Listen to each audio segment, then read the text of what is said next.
At 3:47 a.m., every seismograph on Earth recorded the same impossible reading, a tremor originating not from the planet's core, but from coordinates that had been erased from existence 17 years ago. 60 seconds later, satellites detected a light burst over Seoul. Another 60 seconds and humanity's greatest hero fell from the sky, clutching what appeared to be a key to the gates of hell. But the keyhole was on the wrong side, living carefree one day at a time in the modern world. People could not understand that they were in mortal danger. They believed in the myths of scientists about the top tier they occupied among all the populations of the planet. But it was an unforgivable mistake for which I soon had to pay the price. The demons that had been underground all this time broke out to the surface, proving the opposite. It was a cruel civilization that desired the destruction of all living things. Using supernatural power and the effect of surprise, they managed to destroy many men and women. Those who remained were forced to hide, for from now on the monsters were the masters of the land. All attempts to resist and wage war against the invaders ended in defeat. Ordinary weapons had no effect on demons because the evil spirits possessed magical abilities, with which she could easily crush any number of opponents to pieces. However, very soon it is unknown how gifted people also began to appear among people. But no one knew that among these gifted individuals lurked someone who would one day betray all of humanity. The generation of superhumans had similar magical abilities to the invaders, which were rapidly developing. Soon, the gifted became the main weapon in the confrontation between humanity and demons. Special units of warriors destroyed more and more dungeons and liberated the land every day. With great effort, we managed to tame all the centers of impurity and reach the gates of hell. The 7 strongest united into a squad, and in the year 2005 descended into the dungeon for the last time. They gave a powerful rebuff to the last demon lair and put an end to years of bloodshed. When the war ended, these young men and women were christened saviors by humanity. They were raised to an unprecedented pedestal of honor. The love of millions, money, attention, influence, everything they received through their work seemed like a dream. But it was only possible thanks to one person who did not return from the mission. The guy who was the leader of the squad was called Johnny, and a monument was erected in his honor. This symbol of exaltation was to remind people of his feat. The legendary warrior who closed the gates of hell and saved humanity became the national pride of Korea. However, in classified government archives lay the truth about what really happened in hell, a truth that could destroy Johnny's legend forever. 17 years have passed since then, and the world has changed a lot. Since peace has reigned on Earth since then, warriors with super abilities began to compete with each other in the arena. With the help of technology, each representative of the national teams had their own avatar. Therefore, fights could be held as close as possible to the bloody realities of real combat. Now, the favorite of the competition was the invincible Nathan Bernard, the representative of France. The guy was so fast that none of his opponents could counter him. Once powerful, South Korea was now languishing at the bottom of the league table. The head coach of the national team listened with sadness to the commentators praising Nathan. Now only Rihanna remains, the strongest Korean warrior who could somehow change the outcome. Just now, with a sinking heart, the audience watched as the girl began her attack. Rhea ran up to Nathan planning to attack him with a whip. She relied on the effect of surprise until suddenly the rivals' gazes met. The girl was the daughter of one of the members of the rescue squad and indeed had good performance. But it was impossible to cope with such a competitor alone. Nathan, with a sharp movement of one of his blades, destroyed Rihanna in a matter of seconds. What Rihanna didn't know was that her opponent Nathan had used forbidden technology that could cost her not just her career, but her life. The French representative defeated the Korean team in a dry match. It was a truly shameful spectacle. The spectators who watched the fight and cheered for their heroes were incredibly disappointed. The national team coach felt great sadness and disappointment. The man's name was Colin. He was Rhea's father and one of the members of that legendary rescue squad. The Korean team was deeply disgraced by the results of this year's World Games. Gradually, the reputation of the strongest nation became a myth against the backdrop of modern defeats. The proof of this was the millions of comments from fans for whom war was just a word, and defeat in the arena was tantamount to absolute disaster. People demanded the immediate dismissal of the players and coach. The only one who was not affected by their anger was Rihanna. None of the spectators were in a hurry to leave the arena. They were expecting an apology. And Colin knew that he would have to endure unpleasant moments. This disaster will cost him his career and perhaps tarnish his great name. During her husband's tenure, South Korea has never been able to win a competition. The only comforting thing was that Rihanna was not without abilities after all. Colin never suspected that the real reason for Warriors' emigration wasn't politics, but mysterious disappearances that the government carefully concealed. But the girl didn't have a reliable team to rely on, and that was the main problem. Over 17 years, thanks to wrong policies, many capable warriors emigrated to other countries. And those who remained did not have enough skills and fortitude to put up a worthy fight. During his 3 years of coaching, Colin often mentioned Johnny. And now, as he went to make an official statement about his dismissal, the man almost wished he had come back to life. The coach felt that in the course of his own life, he had slid into an abyss, taking the wrong path. Colin would probably give anything in the world to have Johnny by his side right now. The leader of the Savior Squad was the strongest warrior the world had ever known. But it was no longer possible to pull the cat by the tail. No one canceled public punishment, especially since one of the assistants announced his full readiness to perform. He walked past the man, squeezing his shoulder in farewell. Colin considered the country's participation in world competitions an absolute mistake. Until candidates worthy of attention emerge, Korea will be accompanied by constant shame. That's why resigning didn't seem like such a bad option. The man could not allow his own glorious name to be further mired in mud. At the very moment Colin made his final decision, something that had slept for the last 17 years awakened in Seoul's underground. Therefore, I did not want to hear any persuasions regarding this decision. The national team coach's thoughts were interrupted by a phone call. On the other end of the phone was the president of the sports association. And Colin thought that once again, he would hear angry accusations against his side. Therefore, before making any comments, he immediately apologized for the team's defeat. But the president of the association impatiently interrupted him, insisting that the man watch the news. The words Colin heard were like a bolt from the blue. The leader of the rescue squad, Johnny, teleported to the human world a few minutes ago. A guy fell unconscious at the foot of his own statue in downtown Seoul. At first, the people nearby couldn't understand what exactly happened. But they hurried to find out the identity of the newcomer, wary of his armor. With the help of countless fans in the press, it was confirmed. This guy is Johnny, the savior of humanity. All these 17 years, the man was alive, moreover. For him, time seemed to have stopped. This event was so significant that it immediately shook the entire world.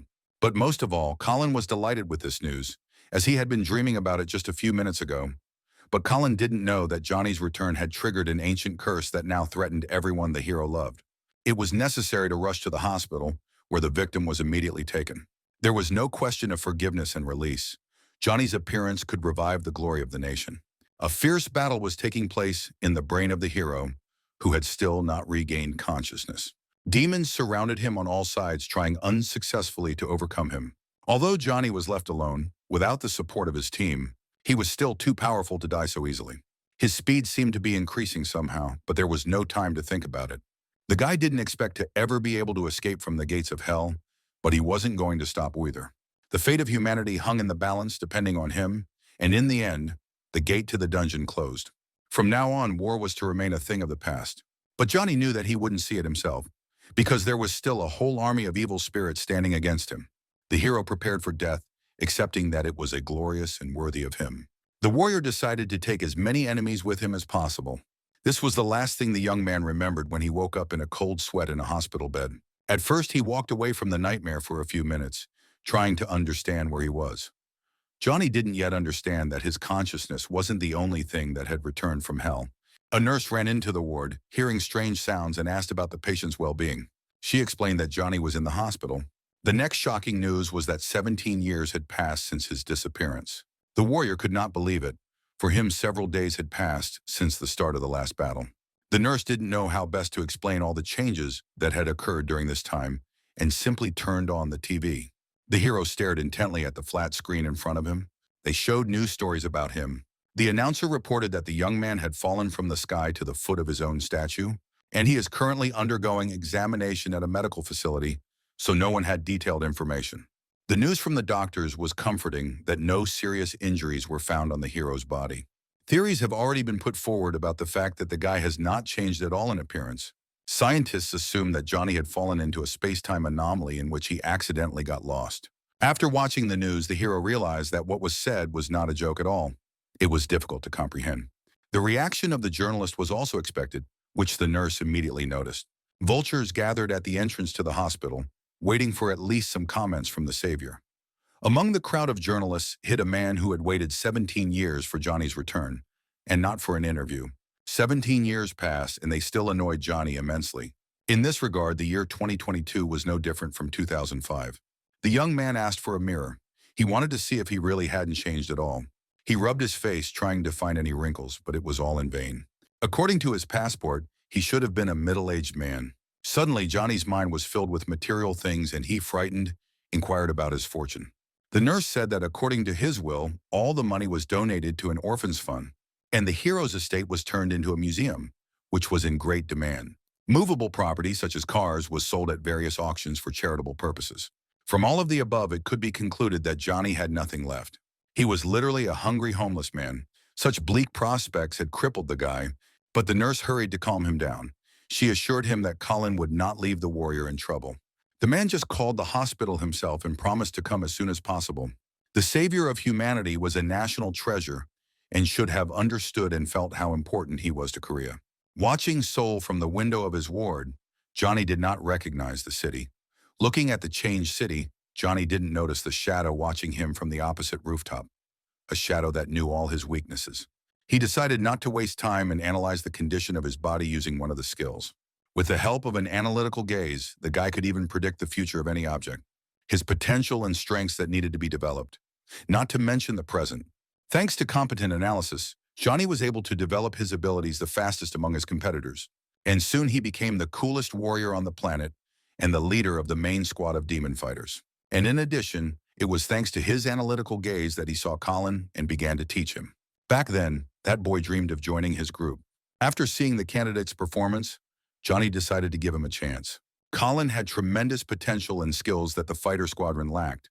Checking his own indicators, the hero did not see anything critical, but he did notice some changes. His willpower exceeded the maximum permissible value for humans. This was very strange because, internally, Johnny did not feel any extraordinary changes in himself. On top of everything, from now on, he had the power of immortality. The warrior was eager to try it out in practice.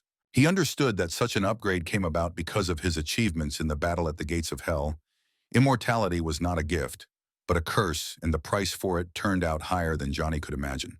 Although he could remember almost nothing about it, Johnny's thoughts were interrupted by the appearance of Colin, who quickly burst into the room. Of course, the hero remembered him completely differently. Now a middle-aged man stood before him. But the national team coach was amazed that the commander had not changed at all. Colin was so overcome with happiness that he couldn't hold back his tears. This brought out that familiar, cheerful smile in Johnny that the man had missed for many years. Thus began a casual, cheerful conversation between two friends and comrades in arms. They chatted until late at night, the coach trying to tell as much news as possible. The commander was impressed by the fact that the city around him was completely peaceful and people were not afraid to go out.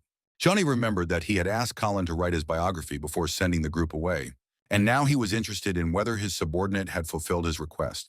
The coach laughed in response. He actually hired someone to write a fantasy novel in honor of his leader. On top of everything, he created several films dedicated to Johnny that became blockbusters. Listening to the stories of his interlocutor, the commander suddenly felt sad again. Colin omitted that one of the films contained a prophecy about Johnny's return, a prophecy that predicted not triumph, but catastrophe. He didn't know what to do in this vast, peaceful world that was moving forward all this time. All the exploits were in the past, and in the present tense, the boy had nothing on his mind. But Colin immediately stopped the interlocutor's spleen. He was ready to do anything for Johnny. This mature behavior of the former subordinate prompted the commander to talk about work. The national team coach said that he wisely took care of his savings, and indeed, now he didn't deny himself anything. But despite his wealth, Colin still had a job to top it off. He said that he works as the head coach of the Korean national team. He was embarrassed to share more details, which were shrouded in complete shame, but Johnny insisted, so a detailed analysis of the World Cup began. Colin showed clips from matches between national teams of different countries. The area where everything took place was very similar to the Demon Dungeons from 2005, but the coach explained that this was just a simulation, and the competition was called the Battle of Superhumans. In peacetime, men and women with abilities found this way to make money, and although Johnny did not see the merit in this, the competition was in great demand among the spectators. Johnny didn't know that the Battle of Superhumans was created not for entertainment, but to find someone who could replace him in the coming war. Some players from participating countries could boldly compete with each of the squad of saviors of humanity. And because of their strength and popularity, they were also considered the national pride of their homelands. Ultimately, Colin's inspiring story prompted the commander to ask a logical question. The guy was curious about where the South Korean national team ranks in the world rankings. Johnny hoped that the national team had good results based on the data of his time. Therefore, the answer from his former subordinate completely threw him off track. Last place in the ranking was absolutely not what the mighty warrior wanted to hear. When the hospital finally discharged the patient, Colin decided to take him home. Along the way, he talked about why, in his opinion, everything turned out the way it did for the Korean team. After the demons lost the war, the country's authorities began to fear the warriors. She did everything to ensure that the gift had emigrated. And those who remained found themselves within the rigid framework of a new game, the battle of superhumans. The only chance for survival for people who knew martial arts was cooperation with the state. Businessmen made money on them, but frankly, they allowed you to earn good money yourself. The talk about officials angered Johnny, who had hated them all his life. Johnny's hatred for officials was justified. After all, they were the ones who made a deal with the forces he had saved the world from. Believing that the perfect moment had arrived, Colin decided to invite the commander to participate in the game, but he was categorically against it. The guy didn't want to live in battles anymore. He was confused, but he didn't dare admit it. The only thing Johnny clearly realized was that he no longer craved the attention of others. He needed time to adapt. And in the near future, the hero had small plans for himself. The warrior knew what societal pressure was and wanted to avoid it by any means possible. The conversation had to be postponed until better times, especially when Johnny noticed Rihanna on one of the banners. Of course, he didn't recognize the little girl he had nursed as a child. Now she was a beautiful girl, who moreover was a member of the national team. The hero's obscene thoughts were stopped by Colin's remark that this was his daughter. Shocked, Johnny looked at his friend, unable to comprehend this information for several minutes. Eventually, after the commander's sincere apology, the conversations in the car stopped until they reached the house. The national team coach's fortune turned out to be truly impressive. Colin's luxurious house concealed an underground bunker, storing artifacts from hell. Artifacts that began activating with Johnny's return. On the threshold, the guest was met by Mary Colin's wife, who was also gifted. The guy and the woman exchanged mutual compliments. They were both really happy to see each other. Seeing his old friends together, right in front of him, Johnny finally realized reality. He was really on Earth in the future, and all of this was really happening. Peaceful life was completely unknown to the fierce warrior and required careful study. Instead of looking for enemies, his task from now on was to find himself. In the evening, Johnny relaxed, forgot all the troubles when he turned on the TV. The screen was showing another episode of the last drama he watched before disappearing. The guy decided that this was a special sign that could not be ignored. He set a goal to watch all the episodes of his favorite visual novel. And in general, life didn't end with one TV series, because there were so many of them since 2005. Colin, who was passing by, was struck by his comrade's mood. The man hoped that the commander would change his decision after all, especially in light of the incredible crowd of journalists around his estate. Among the journalists was someone seeking Johnny not for a story, but to warn him of an approaching threat. Indeed, many interested parties were interested in the national hero's decision regarding his further participation in the game. They even set up a sort of campsite under the windows of the national team coach. Seeing the crowd outside with his own eyes, Johnny became seriously angry. After considering his decision for a few minutes, the guy nevertheless agreed to a press conference. He ordered his comrade to gather the press at some place tomorrow. The hero believed that he could force the villains to leave him alone in one meeting. Colin decided that the best place for this event would be the hotel conference room. In the morning, everything was ready to welcome the respected hero. Johnny resolutely stepped onto the podium, giving the impression of a balanced person. He began his speech with a short speech in which he touched on the events of his return. But he admitted that he knew almost nothing about it and couldn't tell. At first, Colin was even surprised by the commander's good behavior, but it was premature. Suddenly, the savior's mood changed dramatically, and he announced that everyone should get rid of him. After such an abrupt ending, Johnny agreed to answer questions. One by one, journalists raised their hands and asked what they were interested in. Johnny didn't yet know that his refusal to participate in competitions had triggered a protocol activating sleeper agents worldwide. Finally, it was the turn of one of the most impudent members of the press. It was about competing with people. Those present were curious about whether Johnny would want to join the ranks of the South Korean national team. And he shouted a negative answer to the entire hall, shouting over the vultures.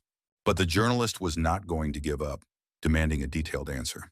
He began to press on the feeling of pride, hinting that the hero was afraid of losing. But this only made Johnny laugh. The provocation failed miserably.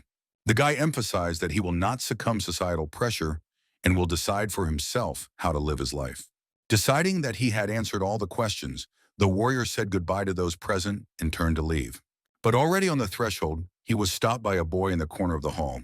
He reported on American Gerald Walker, who made disparaging remarks about the rescue squad. Of course, Johnny didn't understand what was going on and didn't know this person. As it turned out, the man was a member of the American team with a very hot temper.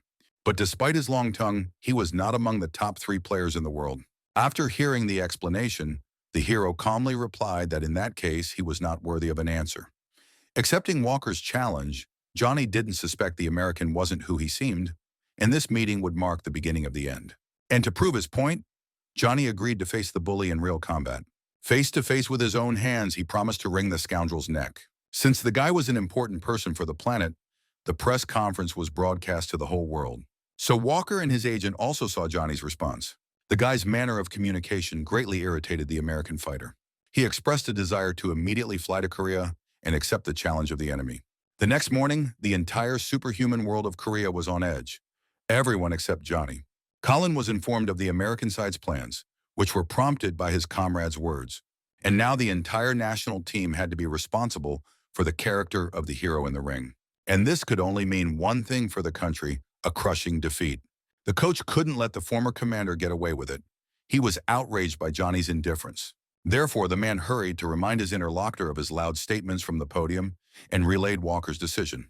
The restless American was hurt by the mention that he was not among the top 3 fighters in the world, and thus trying to get the desired opponent, decided to manipulate threats to fight against the entire South Korean team. The threat to the Korean team was merely cover for Walker's true plan, a plan that originated in hell itself. Johnny would still be lying on the couch if it weren't for the mention that Rihanna would be taking part in this. This meant he would be able to meet the most beautiful girl he had seen since his return. And indeed, a few hours later, Colin's daughter crossed the threshold of the house. While his mother joyfully ran to meet the newcomer, Johnny listened intently to what was happening. Ree was in a good mood.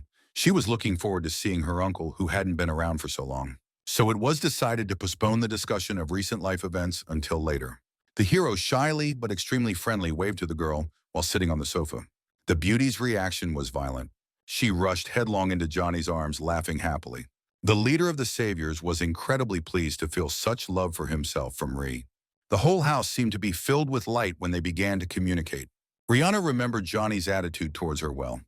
He always tried to pamper her, and the boy couldn't take his eyes off the grown-up, beautiful girl that child had turned into. It's unclear how, but the discussion of past years turned into a conversation about the competition. Colin's daughter couldn't believe that her uncle was no longer interested in fighting. Rihanna didn't know her persistence in drawing her uncle into competitions was part of someone else's plan, a plan that would endanger the lives of everyone she loved.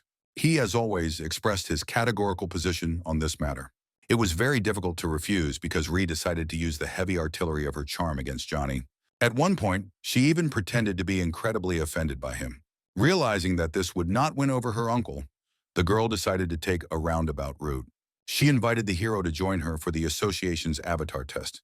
The young lady even begged for it. Eventually, the wall that had isolated Johnny from the world cracked, and the boy agreed. Ree was incredibly happy because it meant she still had a chance to change his mind. An hour later, the car delivered them to the Superhuman Battle Association building. The chief technician politely led them to the testing room. The man invited Colin's daughter to try out her new avatar, and she agreed. With confident movements, she checked her weapon and put on her helmet. A moment later, the large screen turned on, showing a projection of Rihanna ready for action. Johnny, who had never seen such technology before, was of course incredibly impressed. The girl asked to start the first battle with some monster. The technician chose a giant mutant wolf as his opponent. The system the technician demonstrated wasn't just competition technology, it was adapted demon magic, and each use brought a new catastrophe closer. The warrior liked the appearance of one of the dungeon monsters, moreover, in such a detailed image. The computer genius began to explain to the rescuer the technical features of this esports. The story interested the hero so much that he couldn't wait to see all the possibilities of technology. A battle began on the screen. The angry monster rushed at full speed towards the girl, who didn't even move. And at the moment the monster lunged at Rihanna, somewhere in hell's depths its real counterpart tasted human fear and began its journey to the surface. When he got as close as possible, Rihanna snapped her whip. Its end wrapped around the monster's neck, preventing it from moving freely. The girl jumped up, tightening the noose, and the wolf began to suffocate. Turning in midair, Rai cut off her opponent's head with her sword.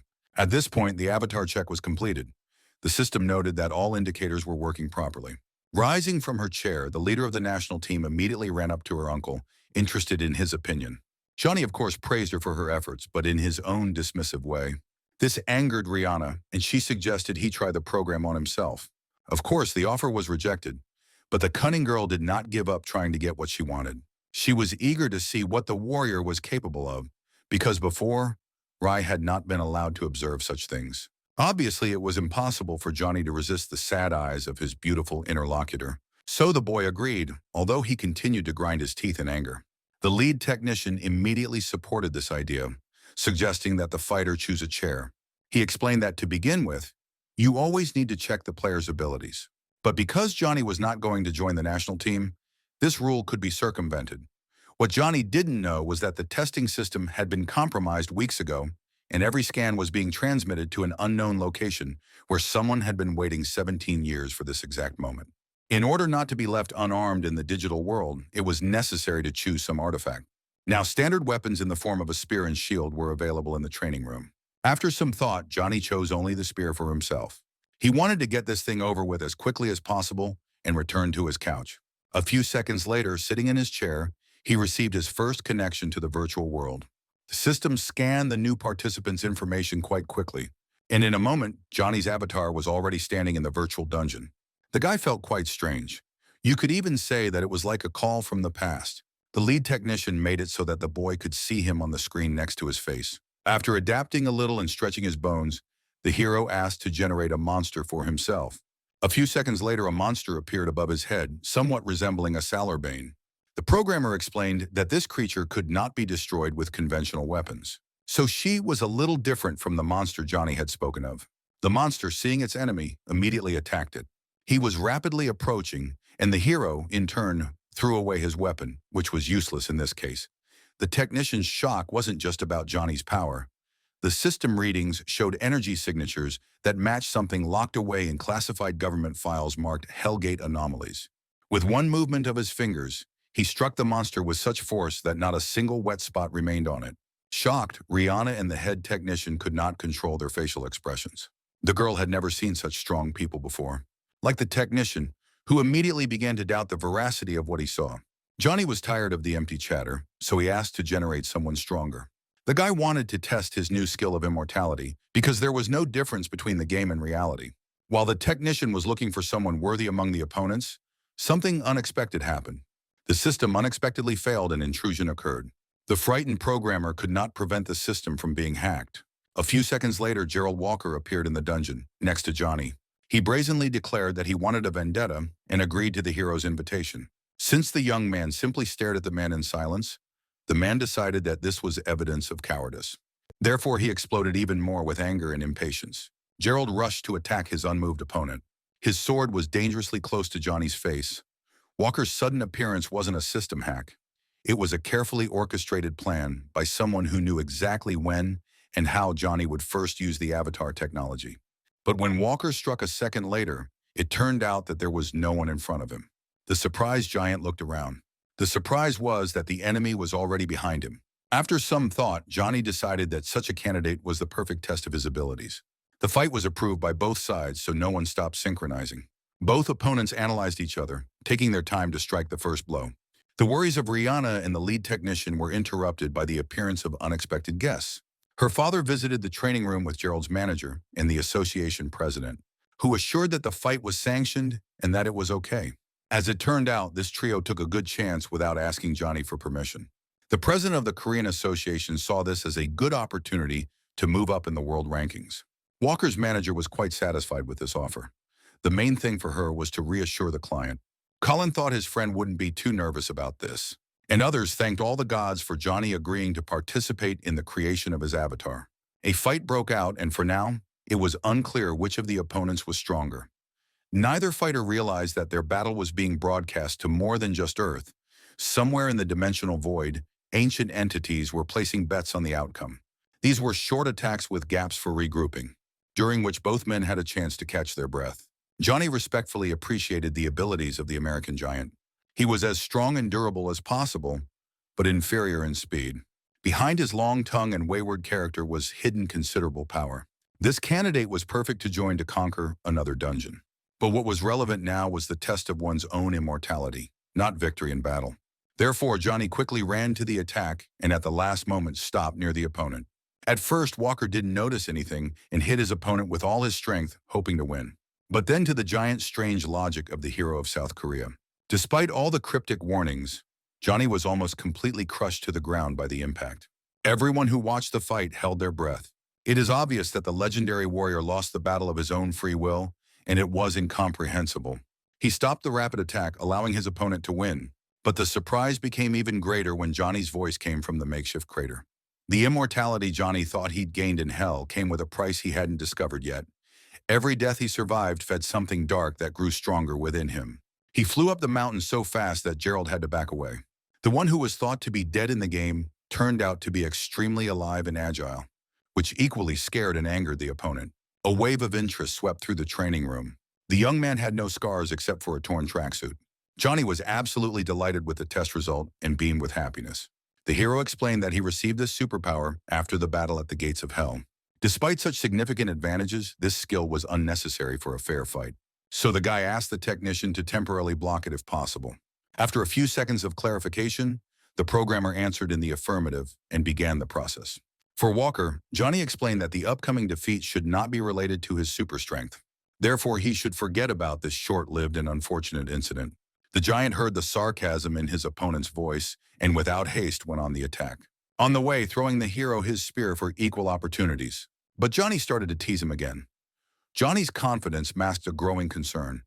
His memories of hell were returning in fragments, and each one revealed that his victory might have been exactly what the demons wanted.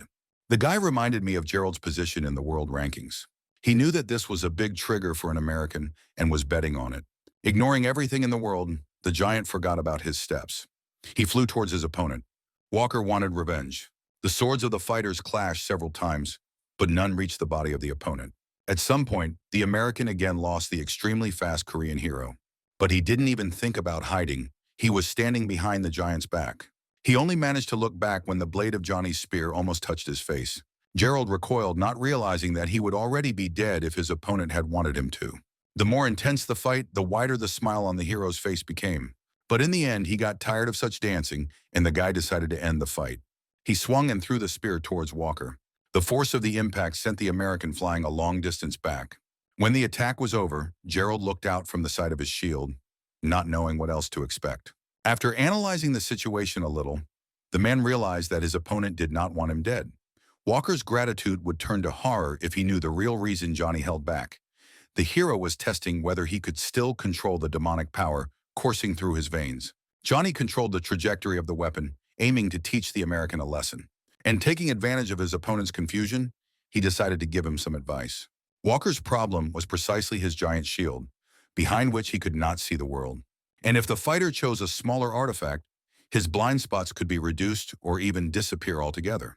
To support his own theory, Johnny added several strong arguments. And in the end, he convinced the giant of his rightness and expertise. The guy wasn't afraid that his opponent would become stronger because he understood that he couldn't rise to his level. Not only was Gerald impressed by the hero's actions, but so were the spectators present. Colin was most angered by this nuance, keeping in mind the weakness of the Korean team. Having done everything that was planned, Johnny decided that he needed to end the virtual session. But finally, I still didn't forget to remind you about decent tuition fees. Walker agreed, but put forward one significant condition in his opinion. He wanted to repeat the fight in 2 weeks, but under full game conditions. Realizing that they were again trying to drag him into unnecessary nonsense, Johnny refused even the money. But the giant did not back down. He furiously demanded that the boy participate in the competition. What Walker didn't know was that his aggressive insistence was playing directly into the hands of someone who had been manipulating events from the shadows since Johnny's return. But I didn't hear any objections. Considering the behavior of the most powerful person on the planet, in his opinion, irresponsible. The audience silently watched the obscene exchange between the two former opponents on the screen. The president of the association was pleased that an American would perhaps do the most difficult recruiting job. This was a chance to restore the glorious reputation of Korean superhumans. The next morning, Johnny began, like the previous one, by watching a drama in Colin's living room. But I didn't get to finish watching my favorite series because after a while the news came on. From every iron, they started talking about his duel with the American and his possible participation in the games. From what the announcer was saying, it was obvious that some scoundrel from the association was leaking information to the media. Johnny was incredibly angry about this circumstance. The guy decided to immediately find out who was who and give all the scoundrels a hard time. The hero flew to the Korea Superhuman Battle Association building at full speed. He was seething with anger and demanded explanations. Michael, the president of the association, tried his best to avoid this conversation, but to no avail. Johnny demanded to know the name of the person who ruined his fight with Gerald. Michael's nervous behavior wasn't just about media leaks. He was desperately trying to complete a ritual that required Johnny to participate in exactly 7 battles before the next blood moon. The guy had all the evidence in his hands, so this time responsibility could not be avoided. The culprit cut out the part where the young man refused to participate in the fights and invented a fake sensation. Suddenly, Michael interrupted his interlocutor's screams with his apology and bowed respectfully. The president assured that it was not in his power to contain the avalanche of news. It was the initiative of the Americans. He pressed so hard for pity that Johnny even got confused. The guy understood that this was some kind of cunning trap, especially when Michael said he had come up with the perfect plan. The hero's participation in the game was to take place only if the Americans won 100% over the Koreans. Of course, such conditions were unacceptable to the leader of the Saviors. But the association president did not back down, insisting that the outcome would be positive. He even began to feel sorry for himself for risking his own place. The words poured out of his mouth without pause, giving the boy no chance to respond with a denial. In the end, Michael's speech touched Johnny's heart. He agreed to the association president's conditions only because of their shared past. Now it was necessary to hope that the national team would manage to kill at least one opponent. Johnny's agreement triggered a countdown he couldn't see. Ancient runes carved beneath Seoul began to glow for the first time in 17 years. Johnny seized on this development of event and did not want to think about his own participation in tournaments. But Michael himself, smiling in the guy's face on the contrary, dreamed of Korea's obvious defeat. Thus, the chance to revive the country's glorious future was already looming on the horizon. In the evening, after the president and Johnny had dinner, Korea was torn apart by the news. Information leaked to the media that the hero had agreed to America's offer, and the results of the national team match will finally determine the fate of his participation in the games. Driving the guy crazy, all he wanted to do at the end of the day was watch dramas, and not to see your own face everywhere. The news upset the guy so much that he decided not to turn on the TV the next morning. As he approached the window, Johnny suddenly heard the rather familiar sounds of a struggle from the street. It turned out that Rihanna was training near the house under the supervision of Colin. The man chased his daughter just as the hero once chased him. And this seemed very strange to the leader of the Saviors. Although I enjoyed watching the gifted girl, Colin made Rhea a support player for the team, and in his opinion, she was making progress in that direction. Watching Rihanna train, Johnny felt a chill of recognition. Her fighting style was evolving to match techniques he'd learned from demons, though he'd never taught them to her. Of course, the man lacked Johnny's analytical vision, so he couldn't grasp the truth. Since it was in the hero's best interest, he decided to help make progress. Rihanna had good agility and willpower, but they had already reached their maximum. There was nowhere to develop in this direction. Moreover, the girl was significantly inferior to her father in terms of performance. Colin trained his daughter to have completely different performance. Immersed in building a strategy, Johnny didn't even notice how he approached his comrades. The guy decided not to beat around the bush and directly pointed out the family's mistakes. The national team coach disagreed with the hero's vision and insisted on his own tactics. Therefore, the leader of the Saviors had to be sharp in his statements. Johnny backed up his arguments with arguments that were impossible to refute. In the end, the guy led those present to believe that Rihanna was significantly different from her father. The hero was curious about what was going on in the girl's head and asked her about her attack strategy. Of course, she insisted on cooperating with her partners and did not want to complete everything on her own. The hero explained that Rihanna must develop her swordsmanship skills in her own strength. Johnny's insistence on Rihanna developing solo combat skills wasn't just tactical. He was unconsciously preparing her for the war he sensed coming, a war where teammates couldn't be trusted. The girl should rely more on her own strength because she has a weak team. Johnny took a whip and a sword to demonstrate key techniques for these weapons. In front of his surprised comrades, the guy chopped up the training dummy in a second. After finishing his demonstration, the guy immediately began demanding a repetition of his own techniques.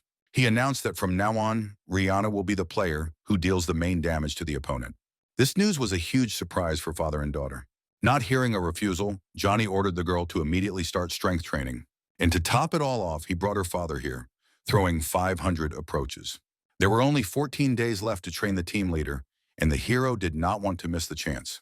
The giant from the U.S. team also practiced significant changes at this time, which the Korean advised him to make.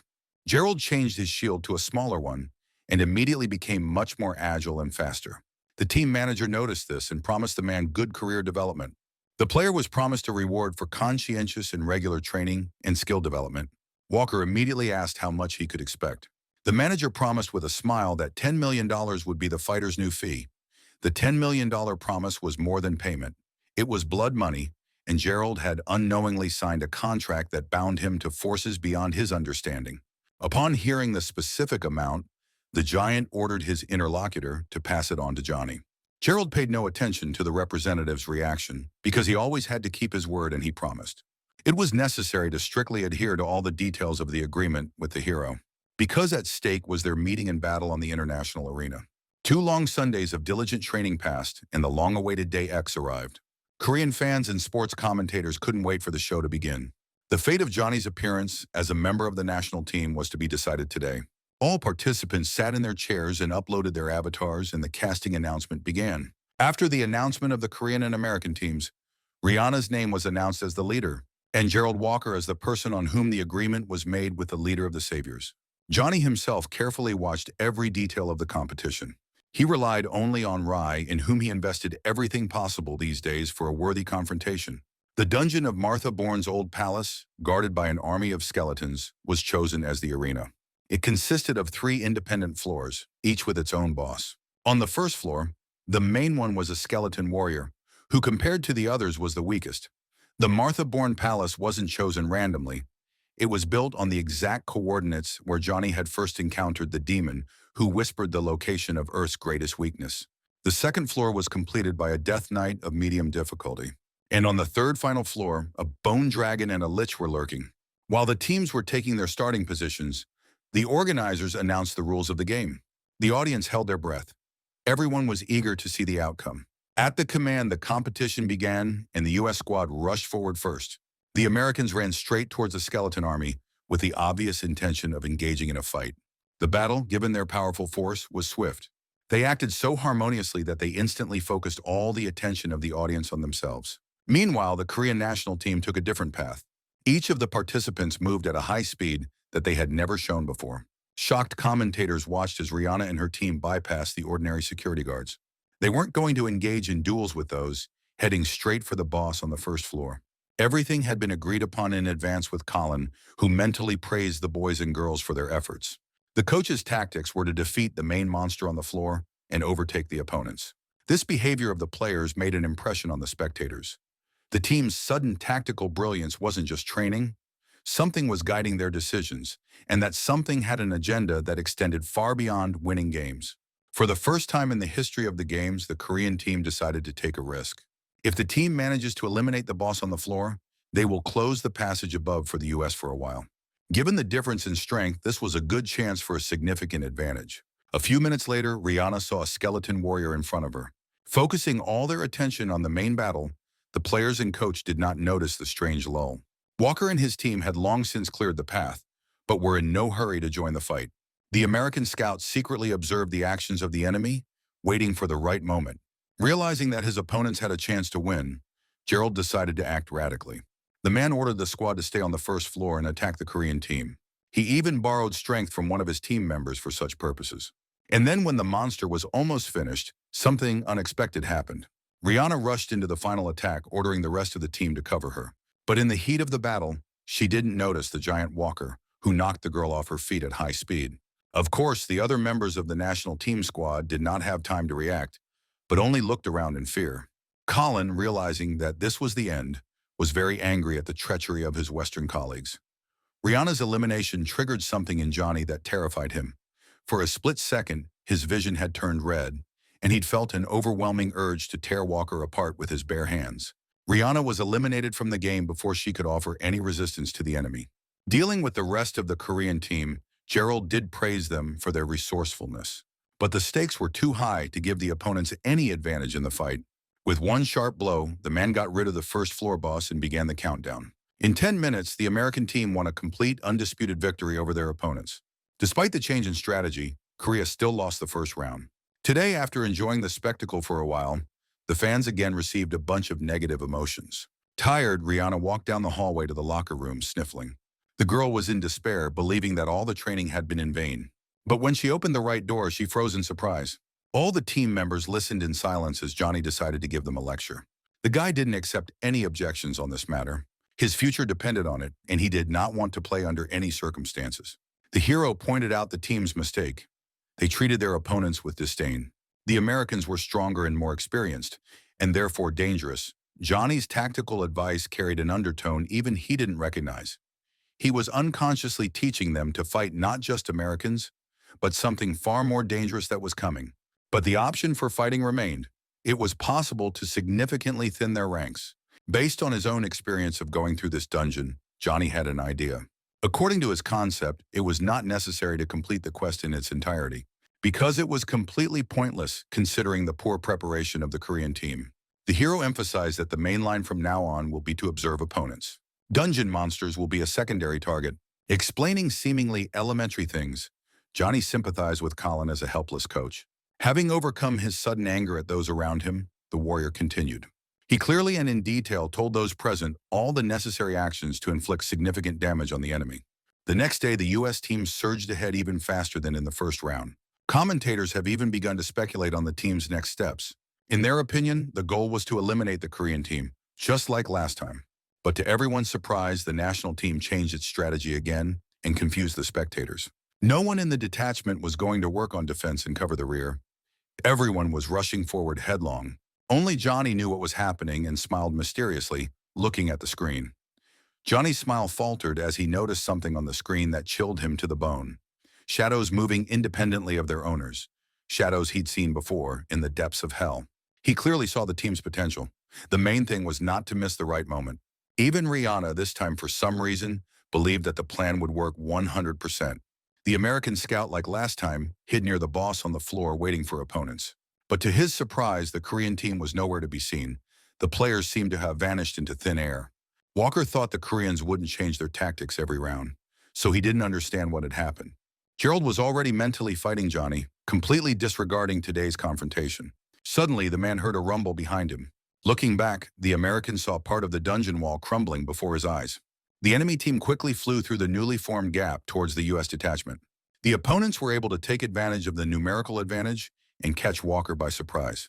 Rihanna and her team, following Johnny's tip, were able to find a secret path, with the help of which we were able to conduct a good reconnaissance of the opponent's strategy.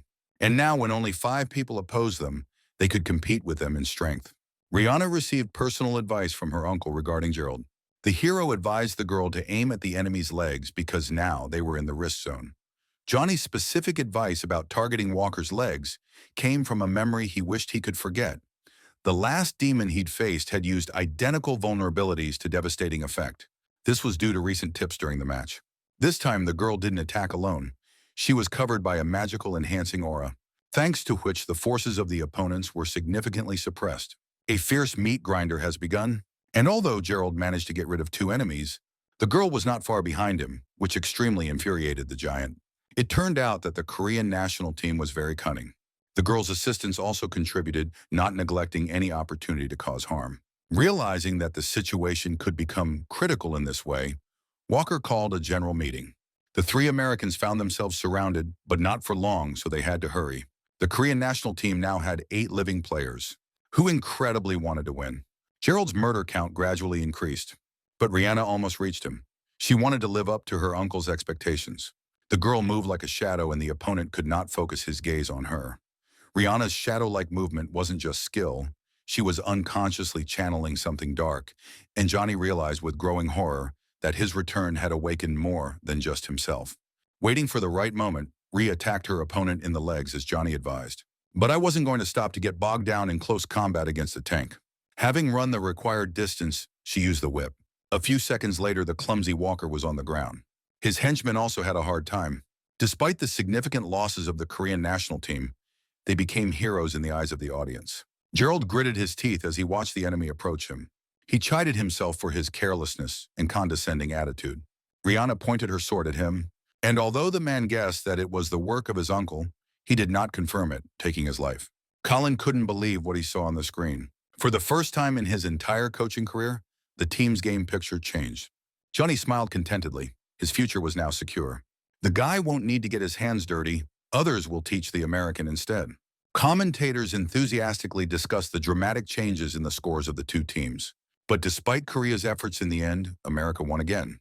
The second part of Walker's squad took revenge for the destruction of their leader. But the main thing was the score, and now it did not imply a clear advantage. Korea was able to eliminate 5 opponents. 4 of them fell victim to the sword of Rihanna, the captain of the national team. The crowd in the auditorium erupted in cheers of approval for her. After the second round ended, reporters rushed to interview the national team coach. What happened was considered a significant shift in a long series of losses. People like Colin hoped that this would be the beginning of a winning trajectory. Of course, there were also questions about secret passages on the location, to which the coach honestly replied that he had enlisted the help of an old friend to solve this problem. Johnny, who was sitting nearby and watching what was happening, he was grateful that his name wasn't mentioned. But I guessed from my friend's behavior, you shouldn't expect a satisfactory result for yourself. An interview was also conducted with Rihanna herself, the heroine of the day. The girl did not hide anything and openly praised Johnny as her new coach and strategist. And although the guy was pleased to hear positive feedback from her lips, the warrior was still gradually starting to boil over from the attention he was receiving. Michael interrupted the Savior's leaders, grumbling by appearing nearby. The president of the association did not approve of Johnny's idea of using the secret tunnel to his advantage. And in the end, the guy agreed with him in some aspects. But in general, there was no other option to avoid absolute defeat. Michael also noted Rihanna's changed fighting style, seeing in it some elements of the guy's signature fight. Johnny admitted this as well as the fact that he enjoyed the preparation process. Taking advantage of the favorable moment, the president of the association decided to offer a job. Despite the usual objections on this matter, Michael promised that he would not bring up the subject again if the boy listened to him to the end. Soon a big competition was about to begin, a new season of the highest league of players, and there might be a place for Johnny there. The man did not insist on full membership in the team. He was happy with partial participation, not expecting any other response than refusal. The president was surprised by the result. The hero, in all seriousness, promised to think carefully about the proposal. Michael took the boy's behavior as consent. The leader of the Saviors was seriously fascinated by Rihanna, who was in the midst of the battle. And today I caught myself thinking that I would like to be involved in this process. The president of the association was in absolute ecstasy and forgot about his age. He showed what the national team could expect if Johnny joined them. The video of today's second round was gaining record views on all streaming services. This was, of course, interesting, but the hero only thought about getting rid of him. He barely unhooked Michael's hands from him and was now able to breathe freely. The guy understood well that only the best players would play in the top league. Therefore, regarding this, Johnny had his own personal conditions.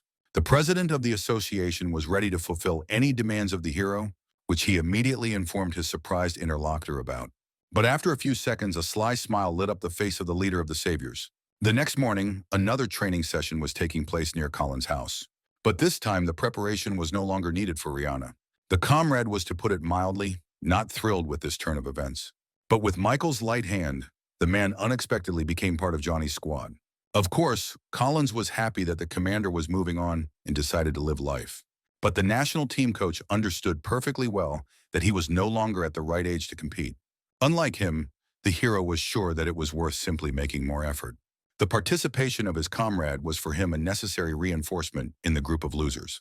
Despite all the latter's objections, a dispute dragged on between the brothers, which could not possibly escalate into active action.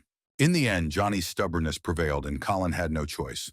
With an analytical look, the hero assessed the changes in his comrade's abilities. Of course, with age, his performance dropped significantly. But with the right approach and regular training, it was possible to change this. Smiling that familiar, cheerful, and fierce smile, Johnny promised Colin hell. The man, sweating with terror, understood that a new life awaited him from tomorrow. There are 7 days left until the competition, and there have been no significant improvements in the national team coach's technique. Because of this, both men decided to bet on speed. This knowledge was reinforced by years of experience participating in battles to the death. Colin swiftly attacked the personal trainer, practicing maneuvers. In the end, the man did manage to significantly improve his own dexterity. But of course, Johnny managed to beat him off in a leap. The hero praised his subordinate, but did not forget to add that he had previously managed to attack several times. But considering Colin's advanced age, even such a result was noteworthy. Having worked out one successful leap, the man thought he would be given a break. But Johnny, of course, had a different opinion on this matter and insisted on continuing training. He was not satisfied with the workload at half strength before such important tests for the team. I had to call on the hero to stop, citing the need to test the avatar. This needed to be done as soon as possible to calibrate the accuracy of the indicators. The chief technician and his assistant were already waiting for the rescue leader to arrive. Johnny was unhappy about being called back to the association building, but it turned out that the first time the diagnosis was not carried out completely and required significant additions. To work effectively, it was necessary to achieve complete synchronization with the individual. In this case, it was even possible to develop abilities unattainable in reality. There were rumors that the system was a product created by someone's supernatural power. Johnny found this information suspicious. Copying the real world could turn into a disaster. But the chief technician didn't see any elements of a conspiracy theory in this, unlike the guy. After discussing all the nuances, the team began synchronizing for South Korea's main star.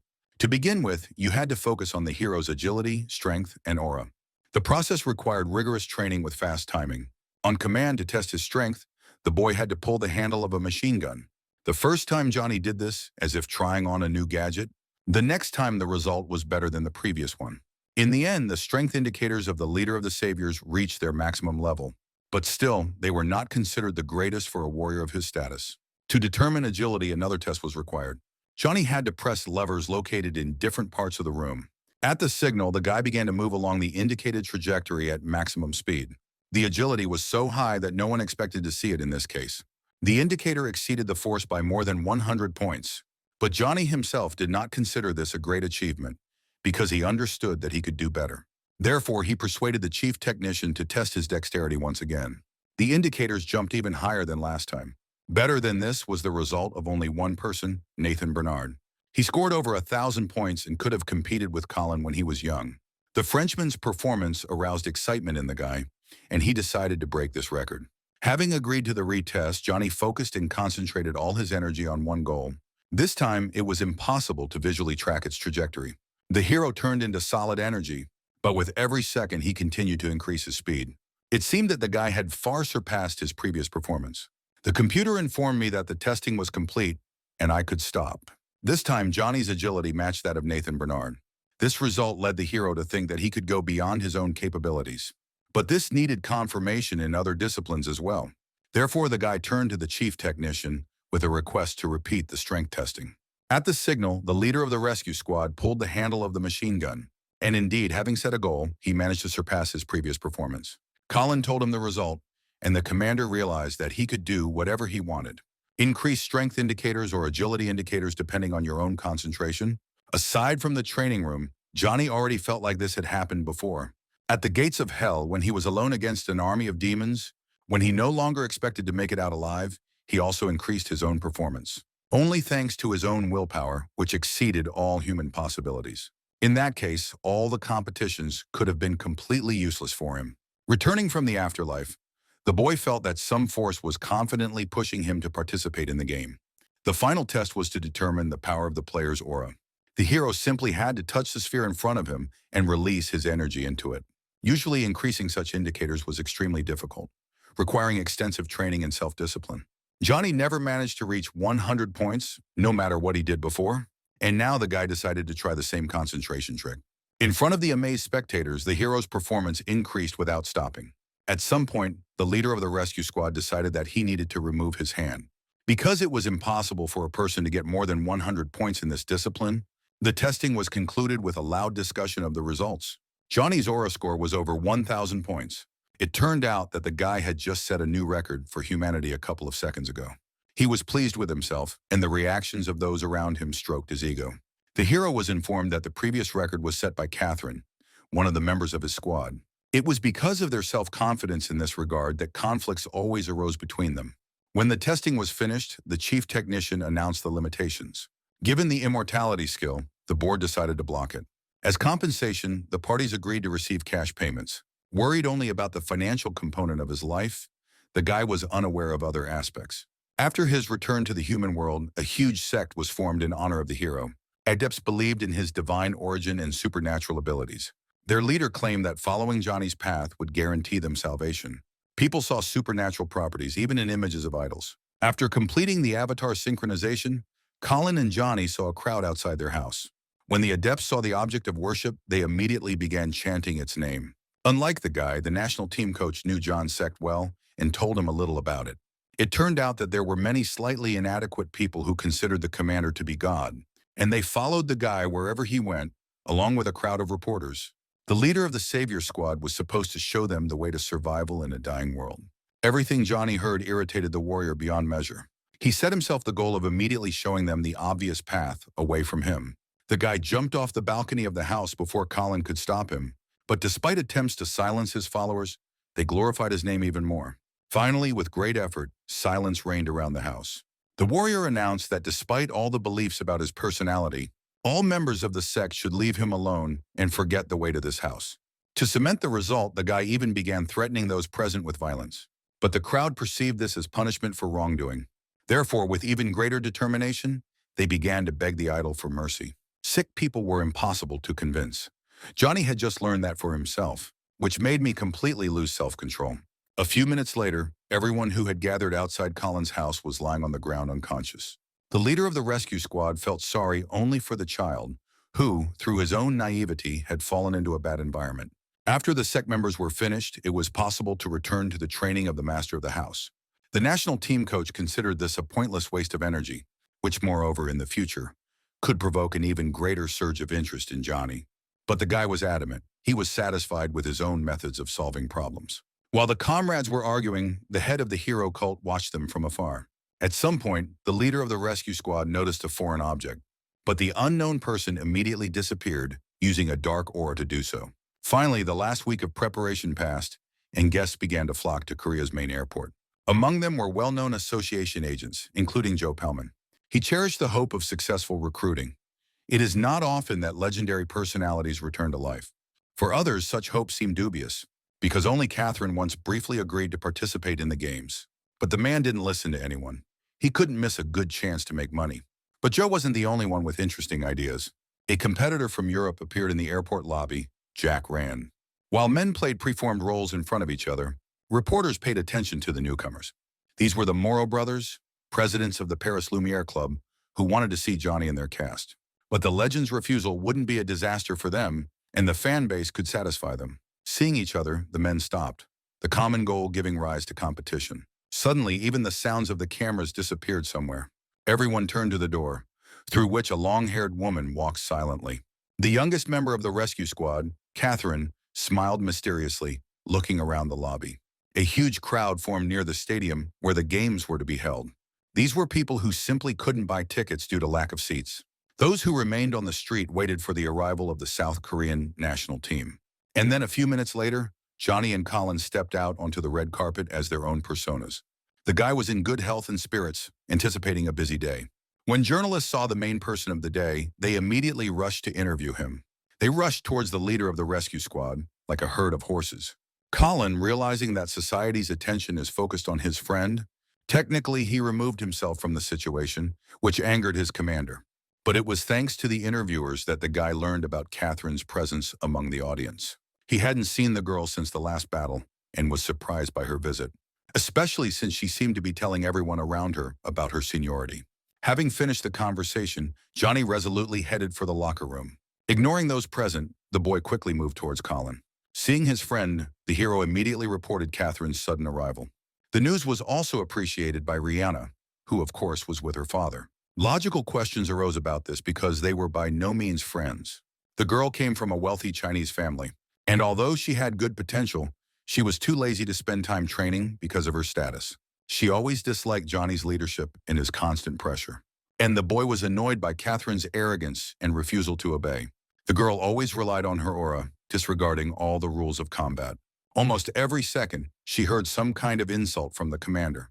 Therefore, Catherine's arrival now looked like part of a planned revenge. But that wasn't as important as discussing battle strategy. Colin announced the arrival of new players and a slight change to the rules. All the athletes present in the room were to be divided into two teams. Team Love and Team Hope were to meet in a charity match. The first will include all players from the South Korean national team, and in the second, newcomers and Rihanna. Colin appointed himself the leader of the Hope team, but no one thought to argue. Johnny saw how the coach was practicing his public speaking skills. Therefore, I could not even think about anyone else taking this position. The guy looked at the members of his team with an analytical look. Of course, the favorites were Colin and Rihanna, but among the rest, the hero was able to find a potential treasure. The boy standing nearby, clapping his hands enthusiastically, had good results. Skills in aura concentration and inner strength could come in handy. The guy was a potential tank, so it had to be dealt with immediately. The frightened young man introduced himself as Thomas and announced his position in the group. He was engaged in close combat, which was completely out of his league. The guy said he was hired for this position because of his lack of talent in tanking. Basically, because of this, he still didn't know half of his abilities without even realizing it. Looking at Thomas, Johnny understood how he was selected for the team. The further along, the more convinced the hero was that he was the only one who could see the potential. He handed the young man the shield and informed him that from now on it was his artifact. Due to lack of time, the leader of the rescuers quickly explained the basic movements in the tank position. Defense attack. But he stunned Thomas with the news of a change in position. The players gathered around were no less shocked. It looked like sheer stupidity. But to the surprise of those present, Colin did not object to the decision made. On the contrary, he even approved of it. Once the technicalities were sorted out, it was time to try on the costumes. Despite its lightweight, this armor was very strong. In addition, as a bonus, the national team coach prepared a surprise for Johnny. He ordered a perfectly balanced spear for the hero, which was very similar to an artifact from the past. It's time to start the game. Spectators screamed wildly, paying homage to their idols. Team Love and Team Hope lined up in two columns and headed to the arena. Thanks to Colin's efforts, it was possible to select newcomers with a rank equivalent to the national team. Johnny studied the personalities of his opponents with interest. Finally, his eye fell on a blonde, arrogant boy. Despite his good characteristics, the ignoramus had almost no willpower. So his participation in the national team was 100% approved due to family ties. Last time, during a duel with the Americans, he threw himself into the hero's eye. But now the leader of the rescue squad had a chance to teach the young man a lesson. Thus, two audacities met, but only one was backed by true skill. Johnny took any remark in his direction with a laugh. The young man was truly an ignorant major who had no idea who he was actually talking to. To back up his suspicions with facts, the warrior asked about his interlocutor's father. It turned out that it was about the vice president of the association. This became additional motivation for Johnny to destroy the opposing team. When the leader of the rescue squad entered the arena, his name was chanted literally by everyone around him. An extraordinary event took place, both for South Korea and for the entire world. No one knew what to expect from the upcoming battle, but the spectacle promised to be interesting. Special guests were also present in the VIP stands, including recruiters and Gerald Walker. The Murrow brothers and Catherine kept their eyes on Johnny. The location of the Aja's caves was chosen for the first round. This system was a spiral with a secret path to the dungeon, which was guarded by various monsters. At the pre-match briefing, Colin had already discussed in detail the next steps. They had to start hunting and scavenging from their starting area. And at some point, Johnny had to deal with the boss of the dungeon, the serpent, a giant snake. After the main monster was destroyed, the dungeon was supposed to close for a while.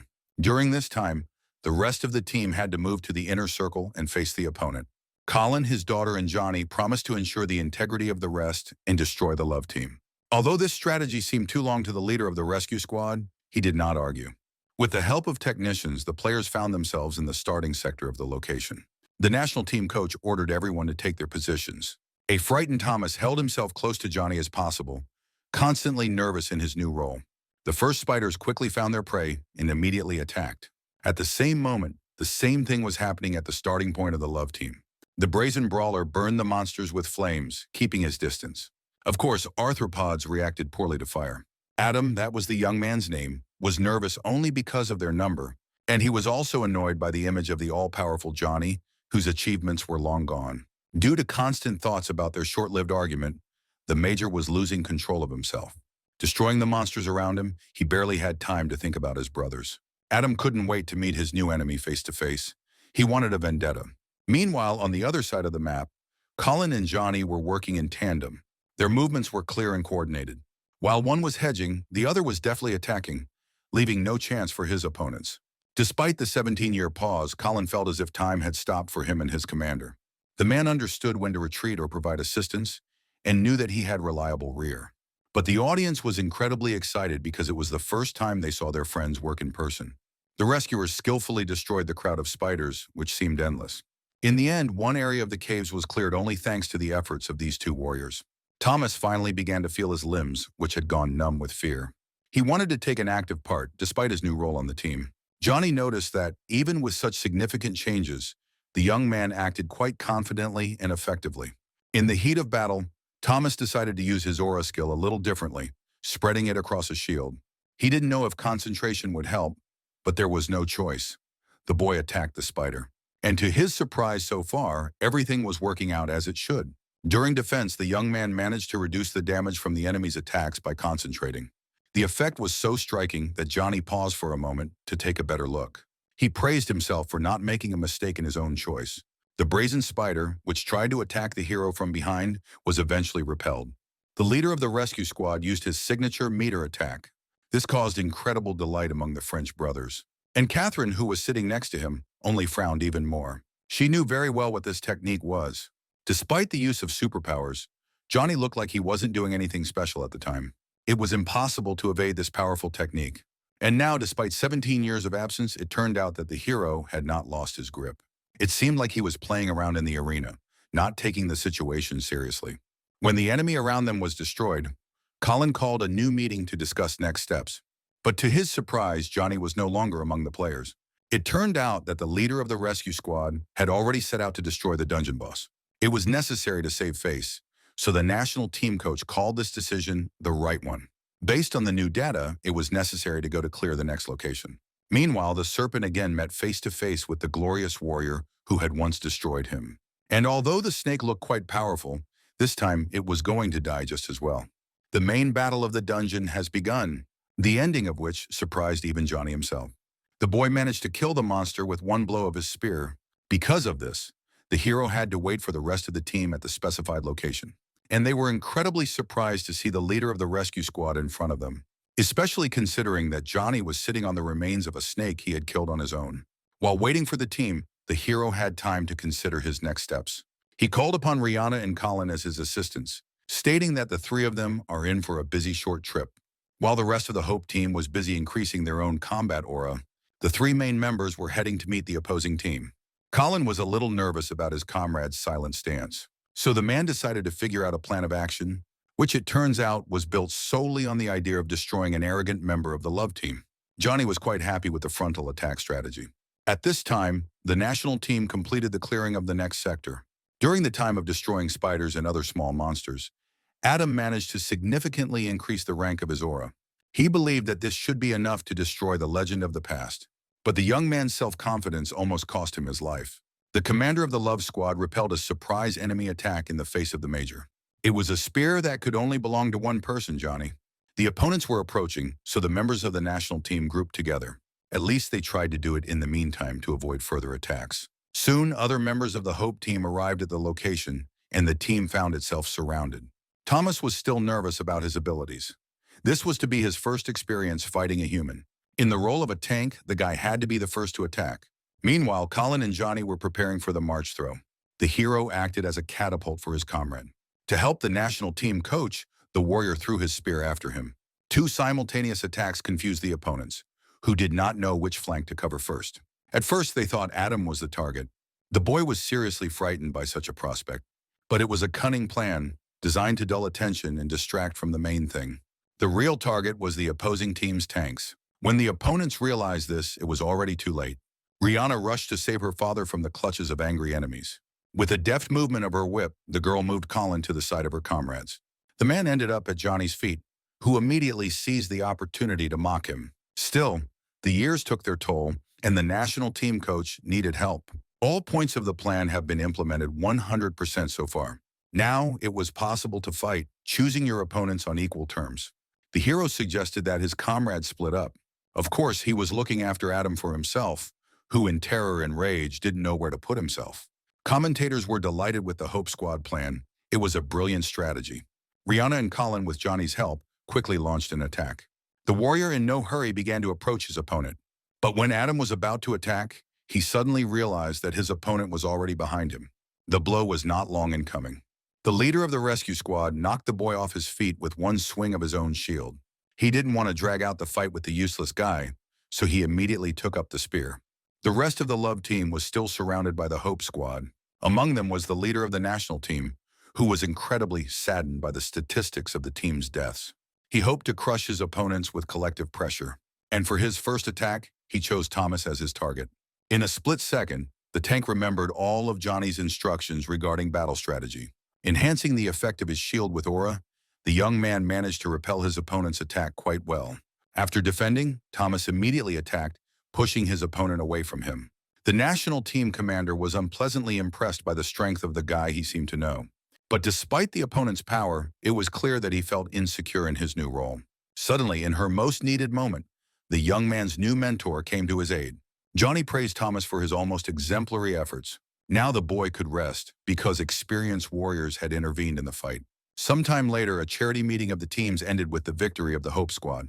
The hero of the day was Colin, who was literally put on a pedestal of honor. In the locker room, the man was showered with joyful congratulations from all sides, which was incredibly flattering to him, considering the long practical break. And although the national team coach didn't tell anyone this, he understood well that the brilliant victory was only possible thanks to Johnny's efforts. Meanwhile, the hero himself observed an inexplicable trend of calls to honor the detachment of love. For the second round, it was decided to choose a more difficult location with strong gravity. The Labyrinth of Death was considered one of the most difficult dungeons. The only person who managed to clear it was Johnny, so this time high hopes were placed on the hero. The warrior himself wasn't too bothered by the change of scenery. Most of all, he was fed up with the company of fools. Ever since he found himself among the living again, the boy had been unable to find peace alone with himself. There was always someone messing with Johnny's feet, preventing him from living the life he dreamed of. So today, the guy decided to show the real game that the crowd was so demanding. But this time, there was no talk of the team participating at all. At the starting point, Colin, as usual, announced a small meeting.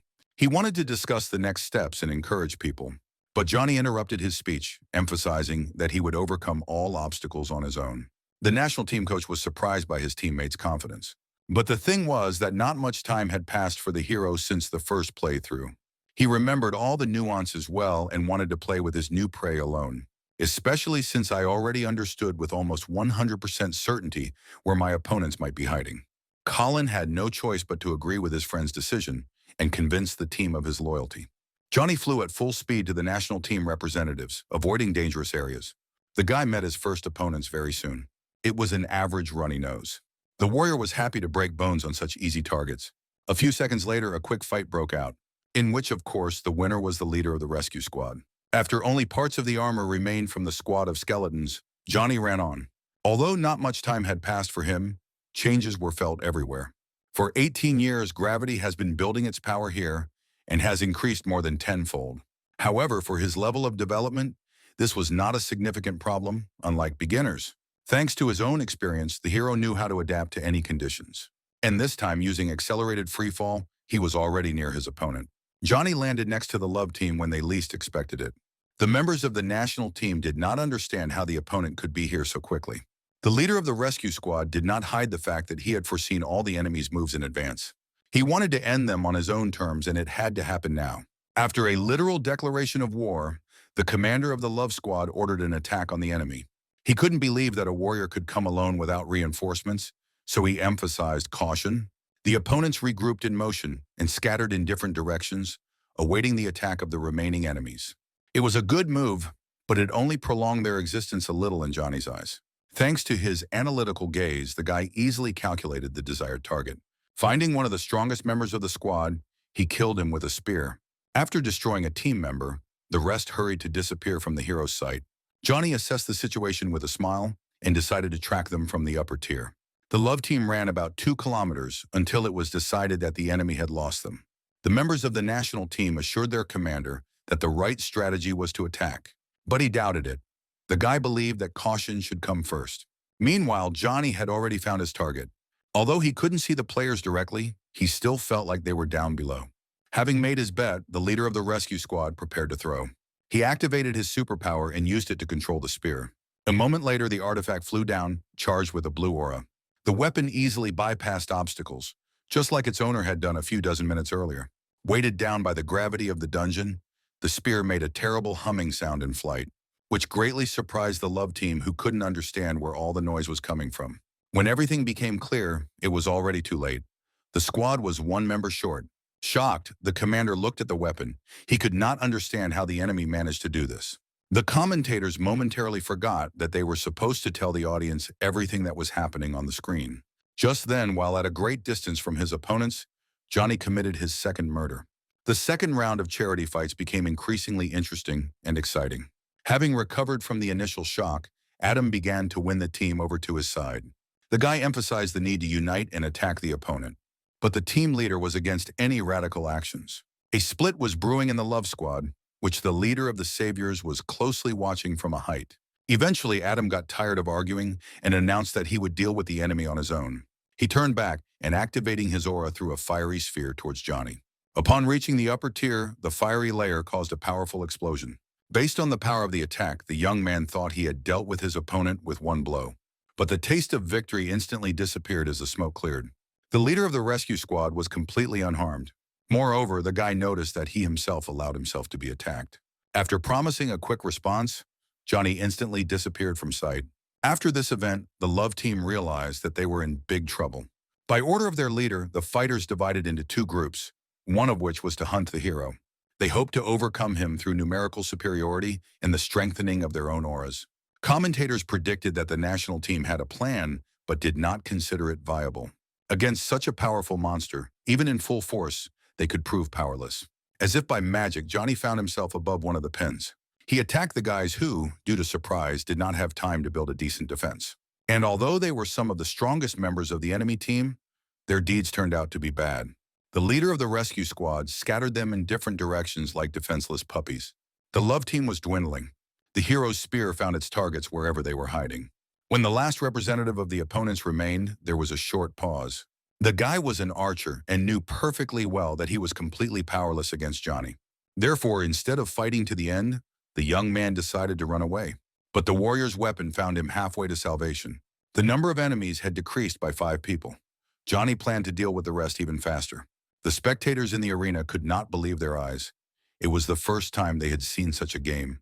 Even experienced superhumans and recruiters refrained from commenting.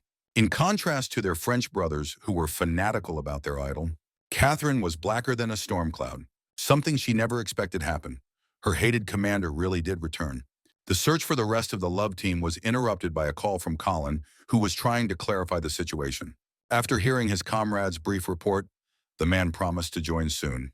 But Johnny assured me that he would do just fine on his own, and there was no need to rush. A few minutes passed, and the hero really found his prey. Now his aura changed from blue to red, signifying an increase in strength. Despite all the danger, there was no choice. The leader of the Love team gave the order to fight. The group quickly split into pairs and surrounded their opponent. The players came in from both flanks at the same time, and in the end, Johnny found himself in a kind of triangle. He was not against some complications. Most likely, he was facing a battle with all his opponents at once. Therefore, the entrance went analytical vision. The hero saw what indicators each of the attackers had, and immediately hit the weak points. Any resistance, even worthy ones, ran up against, literally, a stone wall. The guy eliminated his first opponent in less than 2 minutes. Realizing that the situation was escalating, the commander ordered Adam to use flamethrowers. The young man caused a powerful explosion with Johnny at the epicenter. The rest of the team rushed to the attack to finish off the opponent if he was still alive. But no one was visible in that direction. At some point, the hero seemed to materialize out of nowhere in front of one of the enemies and attacked him with a spear. There wasn't a single scratch on it, which was impressive. A person who was considered an artifact of the past turned out to be a role model for the entire planet. The enemies didn't have time to blink an eye, and they already lost another one of their members. Thus, a 2-against-1 situation was created. Adam subconsciously, without control of his own body, began to step back. Johnny, of course, chose the commander of the Love Squad as his first target. He didn't have time to understand anything at all and was already out of the game.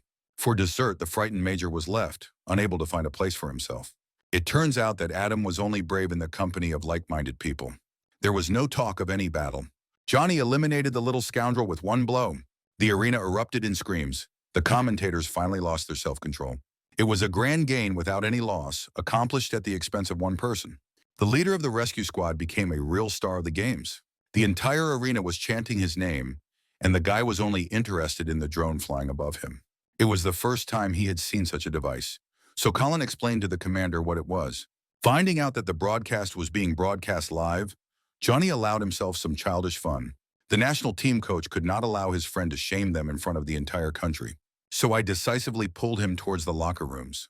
Within minutes, the guys were already giving interviews at an impromptu press conference.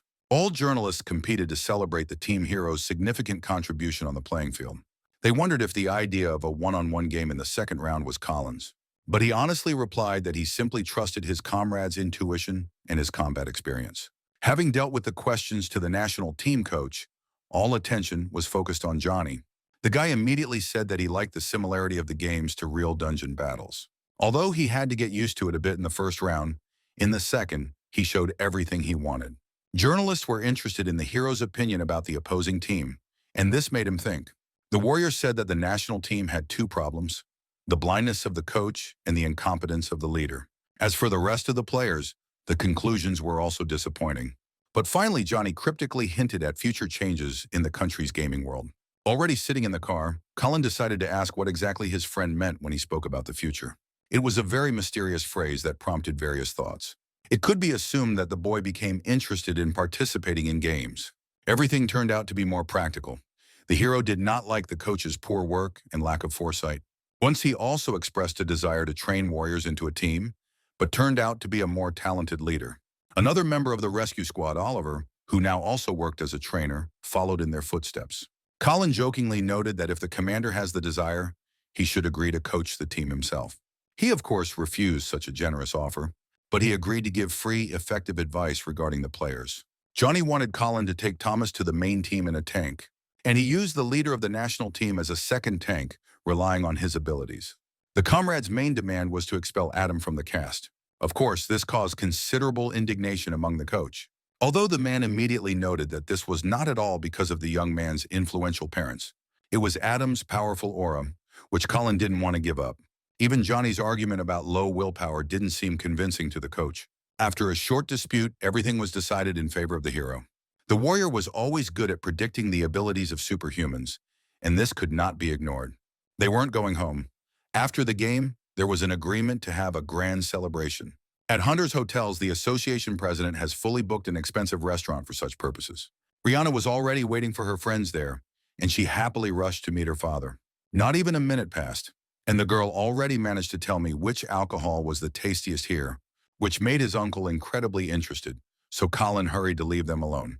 The boy and girl were talking as if there was no one else in the room, but there were many eyes watching Johnny from all sides. Joe Pellman was one of those who wanted to chat with the star of the day.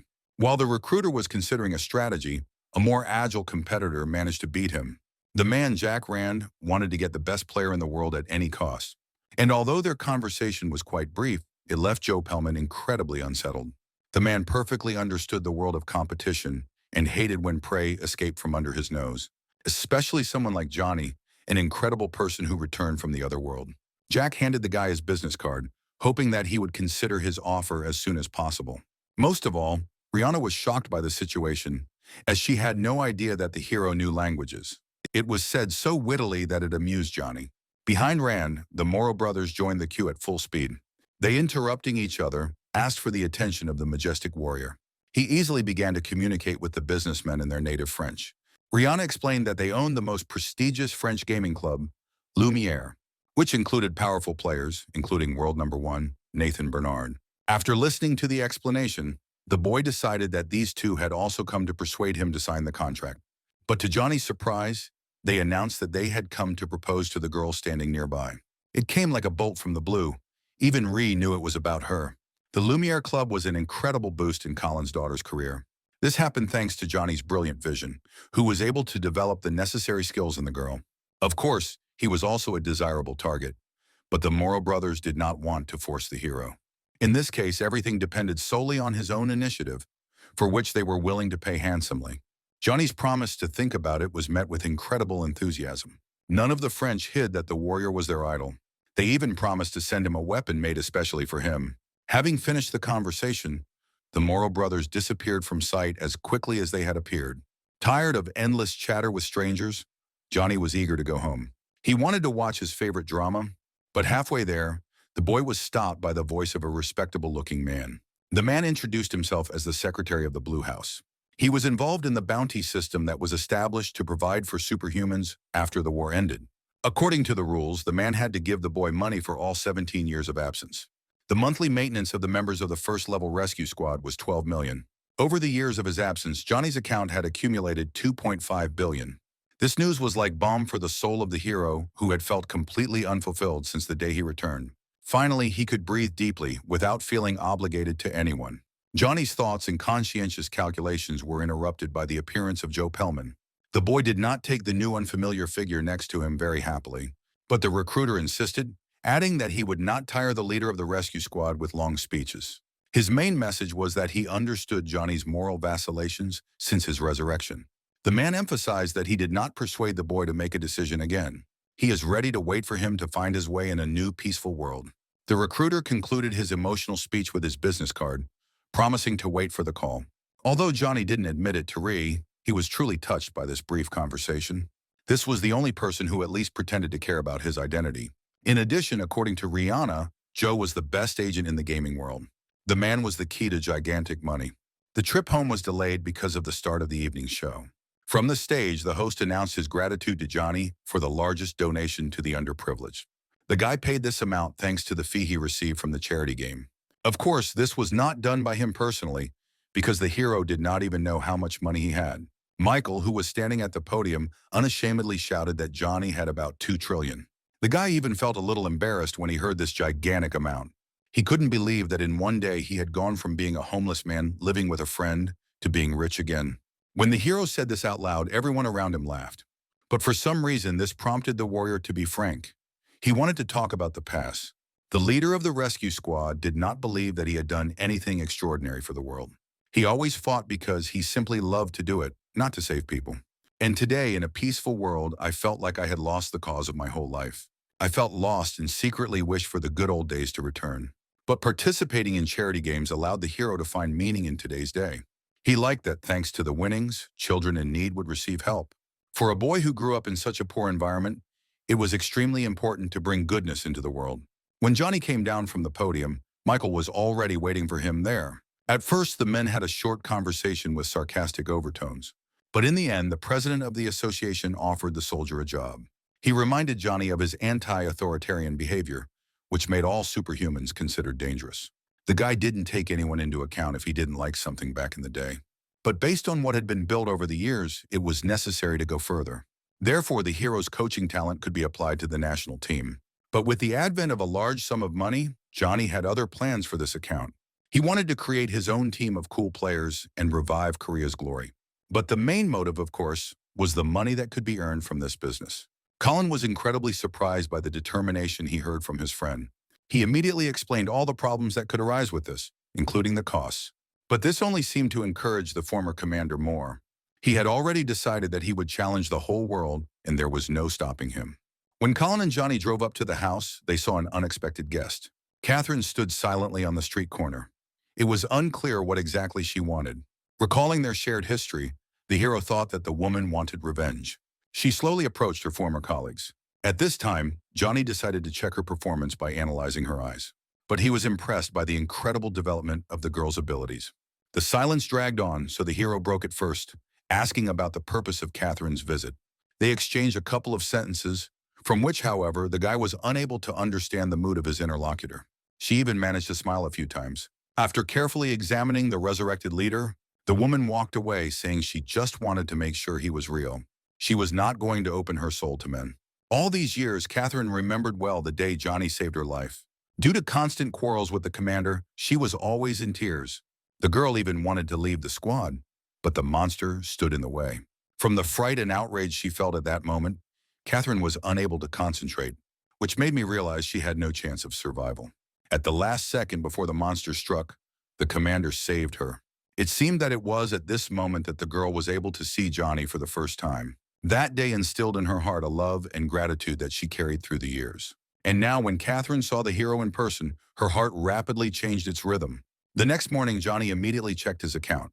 He was delighted with what he saw. The plan to acquire the club from now on occupied all of the hero's thoughts. Colin couldn't stand to watch his friend waste money, so he volunteered to help. He explained what clubs and leagues there are and what Johnny definitely doesn't have enough money for. There were regular leagues for 11 players and reduced leagues for 7, which were accordingly cheaper. The friends agreed that the hero would acquire a team of 11 warriors. In order not to stir his brains, Johnny decided to contact Michael immediately. The president of the association was delighted that someone would relieve him of one of his burdens. The man reported that there were 3 teams available for sale today. He advised the leader of the rescue squad to personally come to the candidates' game, which would be held today. Covering his face with everything he could, Johnny crossed the threshold of the arena. It seemed like everyone in the audience was rooting for the team that Michael had encouraged him to buy. But the hero did not want to succumb to the opinions of others on this issue. The guy's plans were to look at the participating teams with an impartial eye. First, the members of the outlaw team came under scrutiny. As it turned out, there was also someone to look at. Among the team members were those who had well-developed indicators and those who had interesting skills. But of course, Johnny found players there who didn't fit their positions. Under sensitive leadership with a few guys, it was possible after some time to go into real battle. The hero was also impressed by the performance of the girl on the bench. At first, he didn't even realize that she hadn't forgotten the main part. The red-haired girl, in addition, had a very strange long jumping skill. It was the first time he had seen something like this. But still, thanks to his spatial imagination, he realized that it was possible to work with it. Johnny sat out until the very end of the duel in which the outlaws blew it. But this did not at all upset the leader of the rescue squad. After finishing, he immediately called the president of the association and broke the news. The ownership papers for the outlaw team were signed the next morning. This news spread throughout the country. Johnny's fans didn't understand why he needed coaching. They wanted to see him in the arena. Despite the media hype and Michael's obvious joy, the hero was pleased with his new purchase. In addition to the team, the guy decided to buy himself a vehicle for ease of movement. The leader of the rescue squad preferred fast travel, so the motorcycle became a favorite. Since Johnny had become immortal upon his return, he wasn't particularly concerned about safety. And it was noticeable because he traveled along expressways, even without a helmet, annoying drivers. But when they managed to see the motorcyclist's face, they immediately lost their ability to get angry. The savior of humanity was forgiven absolutely everything, because according to most, he was not inclined to hurt anyone. After clarifying all the technical aspects, the new owner came to visit the club. At first glance, it became clear that there were no rich people among the members. But the main thing was not the cover, but what was inside. A man quickly approached Johnny, introducing himself as the team's coach, and greeted him politely. With the help of an analyzing gaze, the hero realized that a Superman was standing before him. In addition, the coach Ben had good performance to work with. The new owner was given a detailed tour of the grounds and building. Ben explained that there were 14 players in the club. But despite this, the equipment in the building was only for 11 people. The coach explained that this was due to a lack of funds, but Johnny didn't see it as a problem. When the tour ended, the leader of the rescue squad finally made up his mind about this place. The situation was satisfactory, so it was time to get to know each of the players in person. The new owner settled into the living room, waiting for the young men and women to arrive. The first to arrive was a red-headed girl from the bench. Her name was Lindsay. After a few seconds of conversation, Johnny found out that she practiced bow hunting in her free time. Not to waste any time, the hero immediately explained his position regarding his vision of her role in the team. He didn't start on a positive note. So Lindsay thought she was being excluded, but the opposite happened. The leader of the rescue squad wanted to make her the main character, the angel of the team. With the girl's speed, it was possible to destroy the enemy with exhausting maneuvers. But when Johnny said out loud that he wanted to change Lindsay's role, she didn't believe it. She has already built a realistic dialogue about exclusion in her head, but the new chairman really wanted to do as he said. And although the new angel didn't believe in herself, she wanted to confide in Johnny, because she felt like an absolute failure when it came to bow training. The hero noticed another talent. Lindsay could run fast, and that could be used. To develop this skill even further, the boy insisted on its regular and conscientious training. She was to become an elusive threat that could strike suddenly and not be caught. The girl listened to Johnny with her mouth open. Before that, no one could see in her a talent for fighting. And here she was, offered a leading position in the team, and was predicted to join the national team. Lindsay felt incredible happiness, probably the greatest in her entire life. She was not hopeless, especially since the club owner gave her his word on condition of conscientious training. She couldn't stand still and started jumping for joy. Johnny was next visited by one of those gifted boys he had noticed in the arena. The young man's name was Charlie, and he currently held the position of support on the team. In addition, he was distinguished by his lean physique and pedantic character, but his hero was able to throw him off balance from the first seconds. The warrior announced that from now on, Charlie was changing his position. But he in response started arguing about this again. But it was impossible to resist the indicators that Johnny had carefully examined. Therefore, the new owner of the club, according to his own vision, approved him for the position of main director. The leader of the rescue squad saw in the young man talents for close combat and swordplay. Charlie tried to appeal to his own poor strength and agility, but according to Johnny, this situation arose because the guy always avoided fights. The hero generally didn't like having support players on the team who stayed on the back flank. Usually such team members were like extra ballast. He wanted to take Charlie to the next level. Now the young man's responsibilities will include the use of two skills, support and battle. Moreover, fighting will be the main task and support will be provided as needed.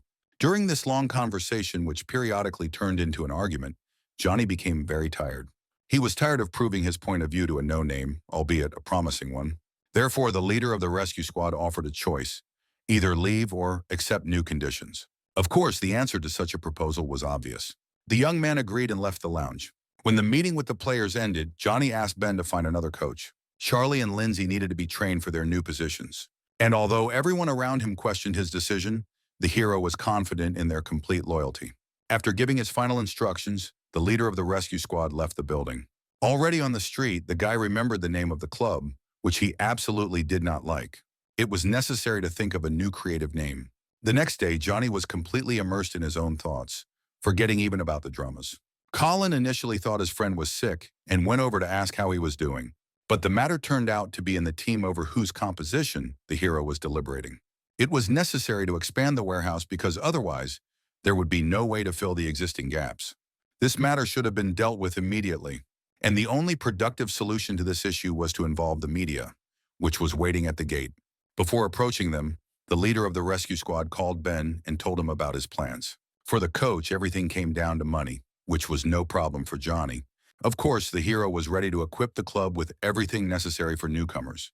The casting had to be completed in 3 days, so they both had a lot of work to do. After finishing his conversation with Ben, the warrior went outside the fence to the journalists. They were impressed by the good mood of the object of their observation, especially when the guy opened his mouth and started a normal small talk. He agreed to give an interview to anyone now, but instead asked for help for himself. Johnny wanted all the newspapers to publish notices about recruiting candidates for his club. The next morning, it became obvious that the rescue squad leader's plan had worked. The lawless received a multitude of questionnaires, which now needed to be examined in detail. And although the hero was hoping for several thousand people, it turned out that there were almost 100,000 of them. The number of people interested was impressive. Johnny was already hurrying to the club to get to know them in detail. The guy did it as fast as he could. Although all superhumans underwent the same test that the leader of the Savior Squad was forced to undergo, the indicators in the questionnaires told the soldier nothing. The potential of each candidate could be determined much faster thanks to the visual component. And this really annoyed the new owner of the club. It was impossible to meet with all the candidates, so we had to do painstaking work. Suddenly, among a pile of papers, Johnny saw the application form of Tyler, a young man with telekinesis. And although his strength and agility were small, having such a rare skill made him valuable. The leader of the rescue squad announced his desire to meet with the guys. In a few hours, the warrior managed to select several candidates for interviews. The first of them turned out to be a sycophant. It turned out that he didn't see himself as a player at all, and he came to the club only to meet his idol. The young man didn't hear Johnny's refusals at all, as if he were deliberately getting into trouble. Nakaba began to appeal to his hero reputation and threatened publicity if he didn't get what he wanted, for which he was immediately hit in the head with a stapler. The soldier did not hold any negotiations with the blackmailers. The assistant coach had to carry the trickster out of the room in his arms. The next visitor was Tyler, who worked as an ordinary courier in real life. He greeted those present briefly and shyly. Ben didn't understand why Johnny would call such a weak candidate for an interview. Because, according to the indicators, there was nothing to talk about with the guy. But thanks to his analytical gaze, the hero saw something that was not indicated in the questionnaire. Tyler possessed telekinesis, visual telepathy, and aura transmission. 3 skills in one master were very rare, and the last power was extremely valued. Judging by the guy, he didn't even realize his full potential. But this could be worked on. In addition, Lindsay's age was almost the same as Tyler's, which made them perfect partners. Although the young man immediately admitted that he had no combat experience, he always dreamed of becoming part of the gaming community, a player to be emulated. For years, insecurity prevented Tyler from taking the first step. But the chance to join the legendary Warriors team was not to be missed. From today on, the young man decided that despite any obstacles, he would not give up on his cherished dream. Satisfied with this answer, Johnny moved on to the technicalities. He was interested in the specifics of the boy's strength and how well he wielded it. In the end, it turned out that Tyler's skill level was quite satisfactory. But like everyone else, the guy had to train hard to develop himself in all aspects. Finally, the perfect partner candidate for Lindsay was found. Johnny was incredibly happy with the unexpectedly high-quality find. He informed the young man of his verdict. The positive decision did not coincide with Ben's vision for this candidate, but the hero clearly saw that the tandem of a girl and a boy could have an extremely deadly effect. And the rest of the team, in the future, will only work to strengthen these two. In honor of the team renewal, it was decided to mark it with a small celebration. The newcomers got to know the members of the Outlaws Club better and the new owner. Meanwhile, Johnny watched them from afar, analyzing the mood in the team. The Warriors' thoughts were interrupted by the appearance of the team leader, who decided to introduce himself. The guy's name was Sam, and he had the standard performance for a tank position. He wanted to express his sincere gratitude for all the efforts the hero made to develop the club, and he assured that all the players would work incredibly hard to live up to Johnny's expectations. The whole conversation was very open and sincere, which is why the leader of the rescue squad liked it. Nearby, the guy saw that Lindsay and Tyler had already found a common language. Therefore, the warrior decided to call them to him for a serious conversation. He asked the girl and the boy to understand each other well and practice fighting tricks together. Johnny was betting on them and didn't want to make a mistake due to the incompetence or laziness of the players. Inspired by the legend's teachings and their future role, the interlocutors promised to try their best. The main technical aspects have been resolved. All that remains is to put it into practice and to come up with a good name for the renewed club, because the Outlaws simply could not become famous. After thinking about the problem for a while, Johnny chose one name from several options. Preparation for the first competition took about 3 months. The club's name was now YSM. In the locker room, the leader of the rescue squad was giving the team final instructions before the match. He didn't say anything special, just tried to give his charges a little self-confidence. The guy wanted them to have fun in their first fight. As both teams entered the arena, the start of the first round was announced. The location chosen was the Wizard Canyon Dungeon, an incredibly beautiful place. Johnny had high hopes for the team because 3 months ago, other players stood in front of him. And now, after all the effort, Lindsay and Tyler were extremely fast. Throughout the entire preparation phase, the guy had to pretend that he didn't know how such progress had happened. After the main players reached maximum speed, it was time to tackle the fighting style. Over the next 50 days, the girl mastered ingenious tricks that helped fool her opponents. No one was able to catch the clever brat if she didn't want to. And so today, after going through hellish training, the team took up their position in the dungeon. The girl was extremely nervous because it was her first time fighting a real opponent. Seeing this, the guys began to calm her down, giving examples from their own experience. But it was necessary to start acting, because they were being watched by their brilliant mentor and he couldn't be let down. Self-belief was the only thing that needed to be maintained within each of the players today. The YSM team regrouped and began implementing the previously discussed strategy.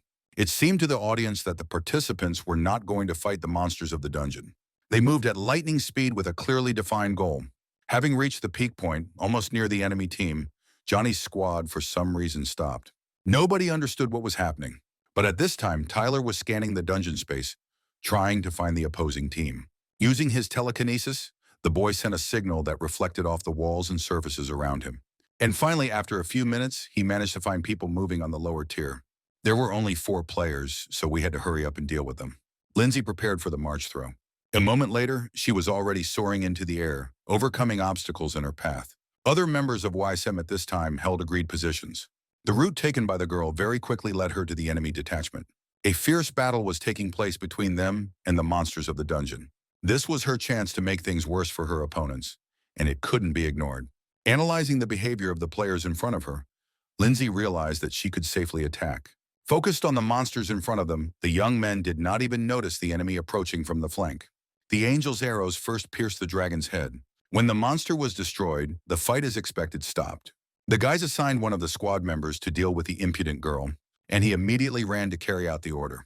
Lindsay waited until the last moment, not moving from her spot, until the player approaches and tries to attack. She disappeared in an instant, leaving behind only astonishment. Once she was at a distance, the girl called out to the enemy and attacked the dragon again. Having made her move, she began to move away. The opponent couldn't let some brat make fun of him like that, so he decided to catch up. But all attempts were in vain. The guy was too slow. Lindsay continued to tease and didn't go far. Eventually, after several such shenanigans, the supply of arrows ran out. At this moment, Tyler entered the game. The guy teleported an extra quiver to the girl. All this time, the young man was looking for a safe place to settle down and read a book. And finally, the boy was able to lie down more comfortably and immerse himself in Johnny's interesting world. This behavior on the battlefield greatly angered the spectators. But this was exactly the effect Johnny had in mind 3 weeks ago. If Tyler is not actively involved in the fights, he was bound to cause mixed reactions. To prevent the young man from being reached by his enemies, Charlie was to guard him. This is exactly what was happening in the arena at that moment. Militant support defended the borders of the safe haven, while his friend remained completely relaxed and did not interfere with what was happening around him. Tyler's behavior was considered blasphemous and unworthy of national games by fans.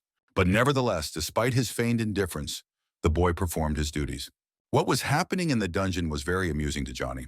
Mary, who came to support her comrade, realized that it was the hero who advised his people to do this. Indeed, the leader of the rescue squad knew his job.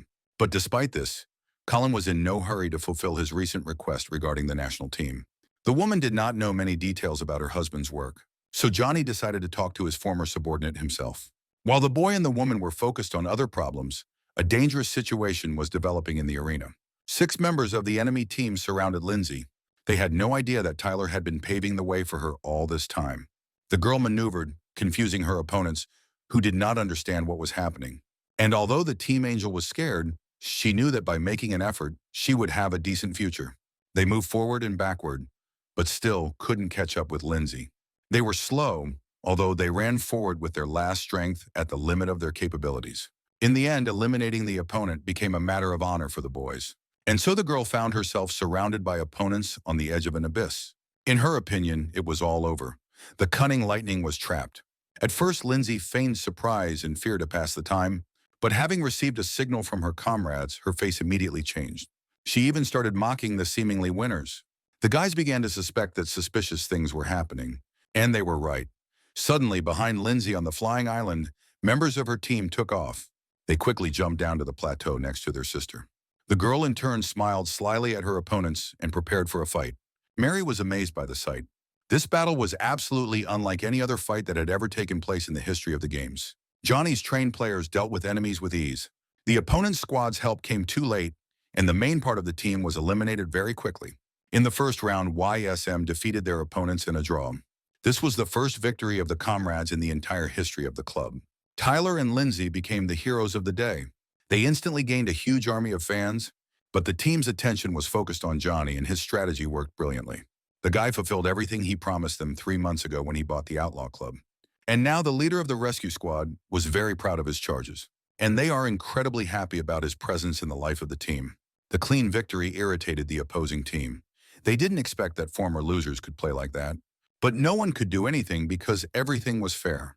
New stars emerged in the galaxy of Korean teams that had to be reckoned with, but the trick with Tyler helped because of its unexpectedness. Very soon, the opponents could understand the scheme. The second round again ended in a victory for Johnny's team.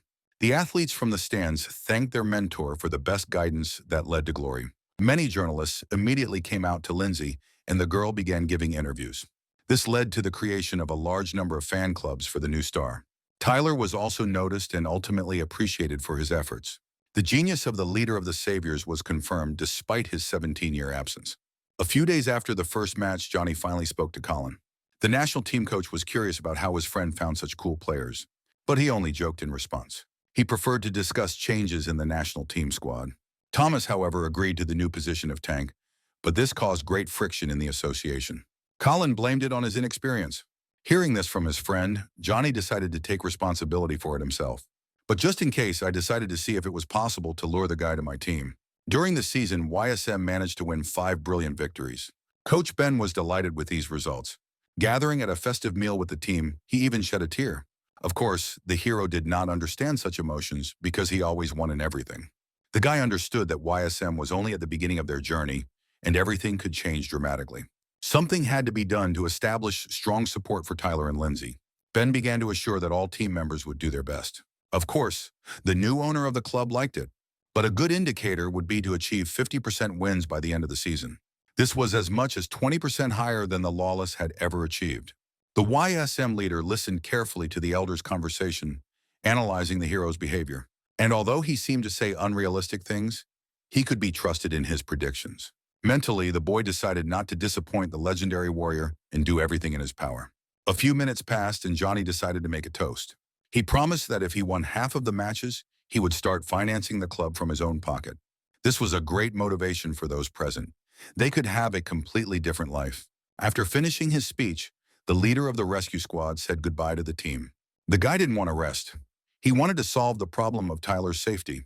For these purposes, it was necessary to expand the cast and invite someone interesting. As Johnny thought about this, he unexpectedly received a message. Colin suggested that he take a closer look at the young superhumans and select, if possible, the worthy ones. This interested the hero, and he decided to start casting tomorrow. Indeed, at some point, opposing teams found a weak spot in Tyler's face. But Sam, the leader of YSM, stepped into the game, focusing on developing endurance and strength. This helped reduce the number of defeats. And in the end, the team was able to score more than 50% of victories for the season. When the games were over, Johnny came to select new players for the sports school. He didn't know who he was looking for, so he couldn't outline any boundaries to the local coach. The guy relied only on his own analytical vision. But no matter who the warrior looked at, he saw no worthy candidates. And those that were considered good were already booked by other recruiters. Of course, it was unfortunate, but we had to move forward. After scanning all the students, Johnny realized that he probably wouldn't find anything for himself here. The fact that the problem remained unresolved put incredible pressure on the psyche of the leader of the rescue squad. Suddenly, as he was about to leave, a boy burst into the gym. The coach struck up a conversation with the young man, from which it became clear that the boy was focusing on his studies. Meanwhile, the hero scanned the newcomer with an analyzing gaze. Finally, he had a nice surprise waiting for him that he could work with in the future. It turned out that none of the other teams wanted to take the young man to their team. It was a good opportunity because most likely the schoolboy would have given up on a career as a player. Therefore, Johnny offered the interlocutor a contract. Eddie, that was the boy's name, couldn't believe what he was hearing. The hero didn't even look at him in the act. He was unaware of the hidden abilities of the savior, who had already appreciated his shadow walk. This skill was exactly what YSM was lacking today. It seems that no one, and perhaps not even the young man himself, had any idea of such a treasure. Eddie stopped the other person in mid-sentence, refusing to believe it was true. Since Johnny couldn't tell the truth about his analytical abilities, he, as always, decided to lie. The boy was never allowed into the arena, so the hero decided to act on curiosity. He replied that for him, Eddie was a hidden treasure, and it was visible to the naked eye. But the schoolboy himself had a different opinion, considering himself unfit. He just didn't know how to use his abilities. Johnny promised his leadership in this matter in rapid development. Eddie simply had to move in the shadows to maximize his speed. But of course, such things had to be tested in practice. Despite all the flattering words about the student's talent, he still displayed his insecurities. But Johnny's charisma and his confidence in a glorious future soon captivated the young man. The hero offered a 2-year contract with the possibility of extension in case of successful cooperation.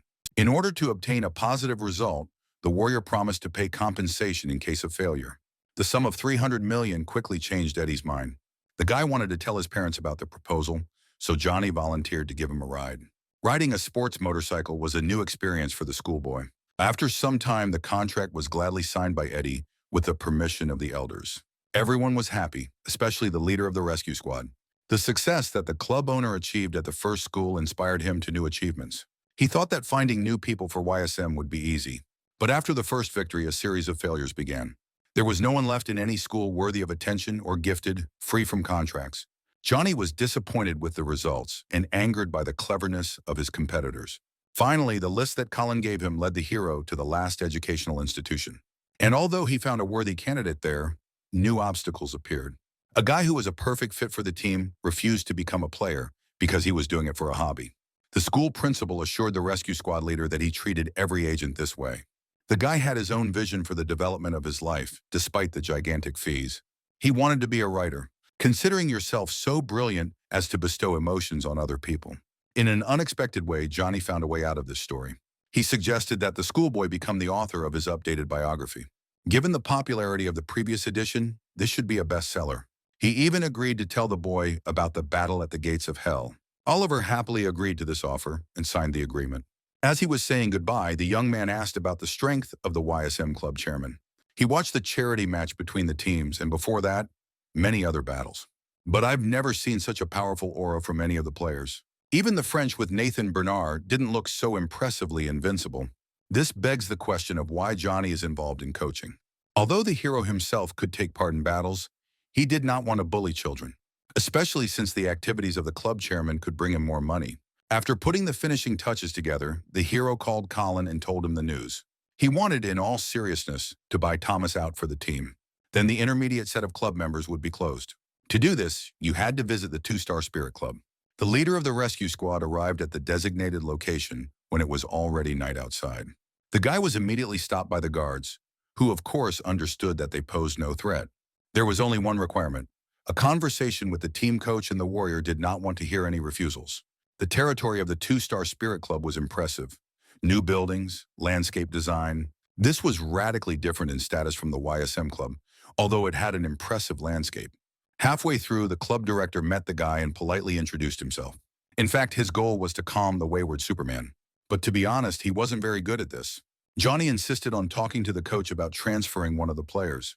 Of course, the director knew it was about Thomas because this gossip was being discussed everywhere. But he didn't want to substitute his subordinate and cause a physical conflict. Despite protests, the guy insisted on his point and literally forced me to show him the way. To Johnny's surprise, the coach was accompanied by a young man. Realizing that this looked like some kind of ambush, the leader of the rescue squad immediately got down to business. But the interlocutor's reaction was ambiguous. The man was behaving suspiciously, which led the guy to think that they were already acquaintances. And judging by the grimace on the coach's face after these words, this acquaintance was unpleasant. The boy behind the red mustache unexpectedly joined the conversation. It turned out that he was the captain of the 2-Star Spirit team named Andrew. Suddenly, Johnny understood the reason for his presence in this room. They simply wanted to use the guy as a human shield during a possible fight. But it was necessary to find out the reason why the leader of the rescue squad was treated in this way. He racked his brain, trying to remember situations from his past life. And the coach, wiping the sweat from his forehead, still distracted him instead of answering. And suddenly a memory flashed through Johnny's mind. It was a truly unpleasant story that could have had a fatal ending for the red-bearded man. The meeting took place in one of the dungeons. And when the hero said this out loud, the team coach froze in place. This man was an idiot who, while completing the task, just walked around underfoot. Johnny even admitted that he thought about his death after the battle was over. The coach began to beg for mercy. He himself remembered well that fateful meeting many years ago. 200 superhumans were recruited to traverse a dungeon filled with monsters and traps. Johnny was already popular as a promising young commander. But a brash red-haired man named Dave had his own opinion on how the path should be paved. He treated the hero with disdain because of his age, and he wanted to promote his own strategy and manage people. In the end, everything happened according to his wishes, but many good warriors died because of it. And the stupid, impudent man himself was throwing himself into the jaws of death, not understanding it. He thought he could overcome any obstacle until he stepped on one of the traps. A pile of rocks flew at him from above, and Dave froze in terror, unable to move. The boy was saved by the help of a person he despised. This act, and in general, the events have remained frozen in the man's memory to this day. But the past had to be left in the past. Fighting after 20 years was completely pointless, especially since new reasons have emerged to teach the coach manners. There was no choice, and Dave asked the subordinate and the director to leave the office. The hero pointed out to the coach the mistakes in managing the team. He used his players ineffectively, and so today he had to pay for his treacherous behavior. It was Dave who first rejected Thomas's offer to change his position. And Johnny believed that the man did it on purpose, putting obstacles in his way. Trying to avoid reprisals, the coach of the 2-Star Spirit Club was ready to agree to anything, especially when I saw that the leader of the rescue squad wanted to tell the media about their story. Blackmail worked best for this person. The proposal to transfer Thomas to Johnny's team, although it outraged Dave, was already up for discussion. The man resisted the latter, but out of fear for his life and career, he was forced to agree.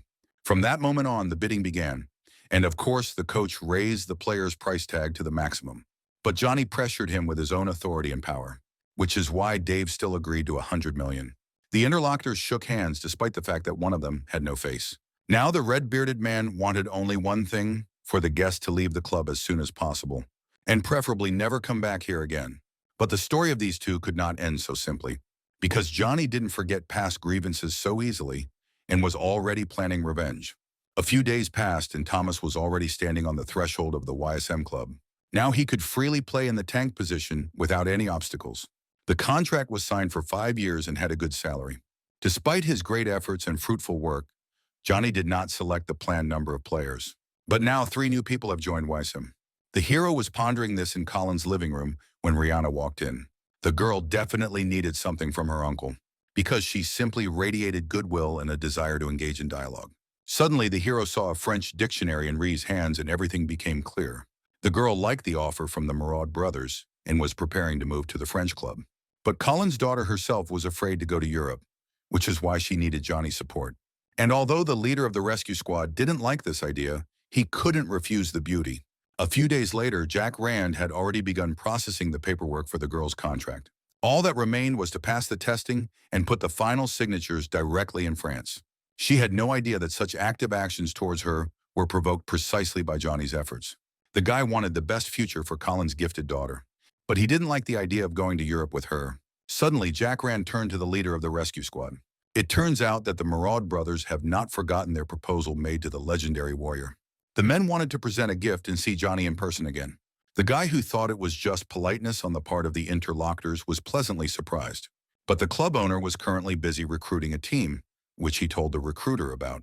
He gladly offered his services, which were too expensive for the hero for today. But he didn't leave the guy to his own devices and suggested he choose players in Paris. This was allowed by the association rules, especially since there were many to choose from in Europe. After thinking about the new information for a while, Johnny, of course, agreed. He hadn't traveled anywhere in a long time, and he could have spent the time profitably. A few days later, a plane from South Korea landed at the French capital's airport.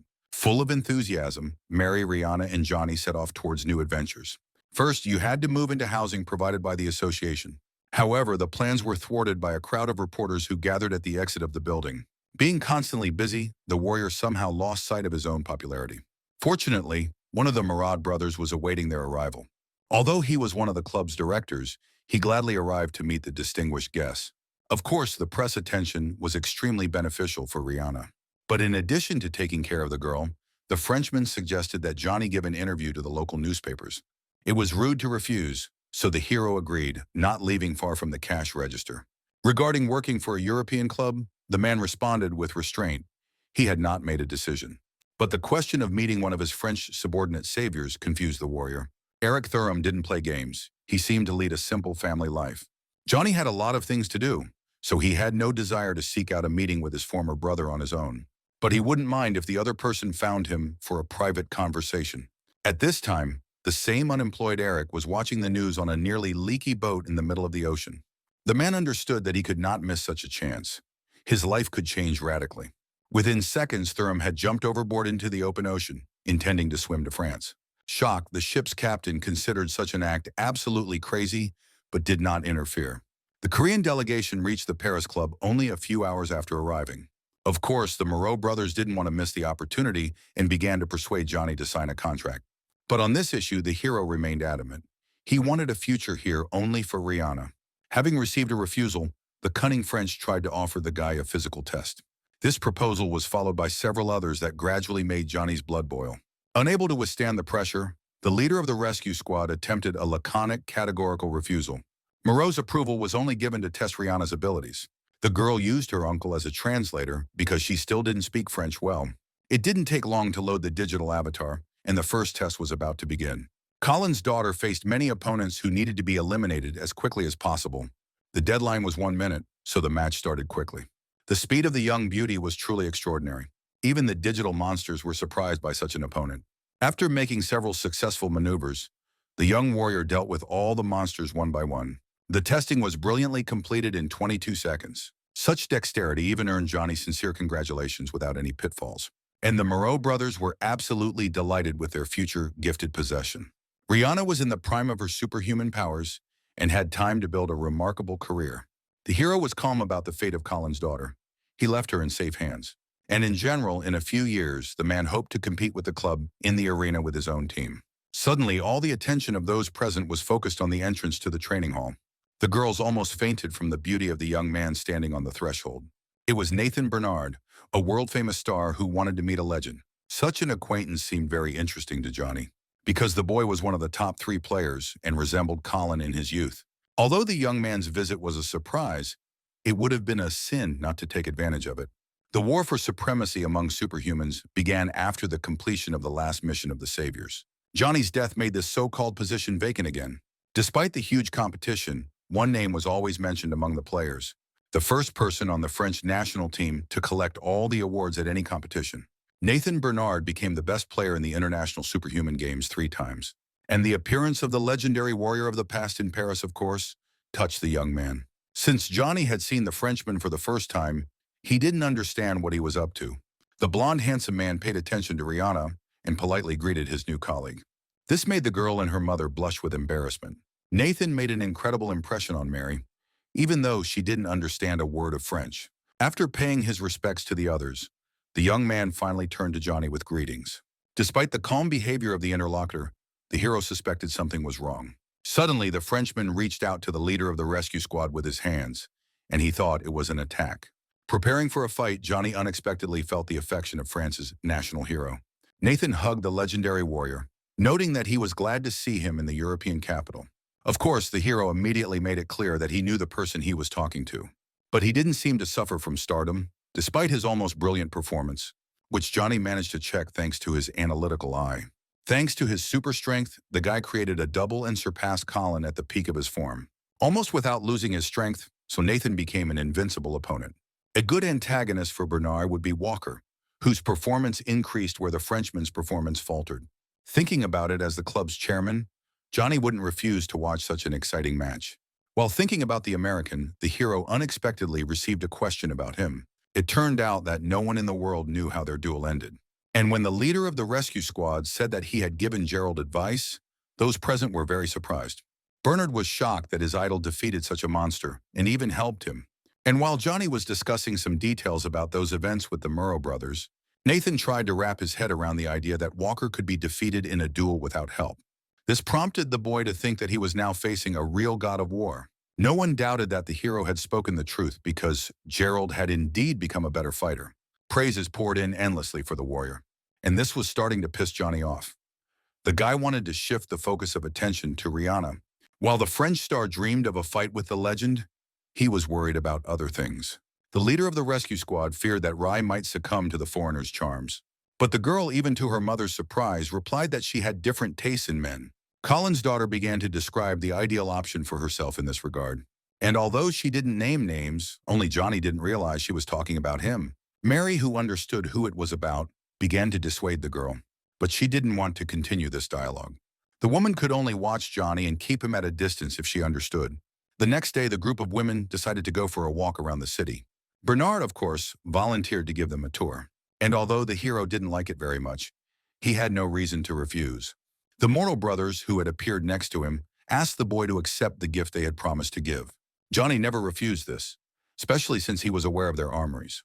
Inside the forge, work was in full swing. None of the craftsmen paid any attention to the newcomers. And the scale of the exhibition hall and the variety of tools for killing conquered the heart of the warrior. Not only appearance, but also manufacturability were the hallmark of the Morrow brothers' production. And this is what the leader of the rescue squad could say, based on his many years of experience. The French took him to a stand at the end of the hall and presented him with a gift. It was a set of spears, which Johnny was delighted with at first sight. To activate the weapon, it was necessary to fill it with your own aura. When the leader of the rescue squad did so, the spear quickly unlocked and materialized in his hand. Such an invention was considered innovative, because for the legend, it was necessary to create something the best. Johnny was incredibly pleased with his new artifacts. The guy thanked his esteemed brothers for such attention. He did not yet know that they planned to sell such spears to anyone who wanted them as weapons of the savior. This information blew the hero's mind. European tricks turned out to be much more dangerous than he had initially thought. The Moros did not intend to offend the warrior and promised to pay him royalties for the use of the name. And as a prelude, they also offered a reward for duels with spears. The prospect of getting easy and big money appealed to the head of the YSM club. Johnny had to think not only about himself, but also about the team that depended on him. Half an hour later, the warrior was already signing a contract with the businessman, unaware of the pitfalls. After the formalities were settled, the Morrow brothers began a new game.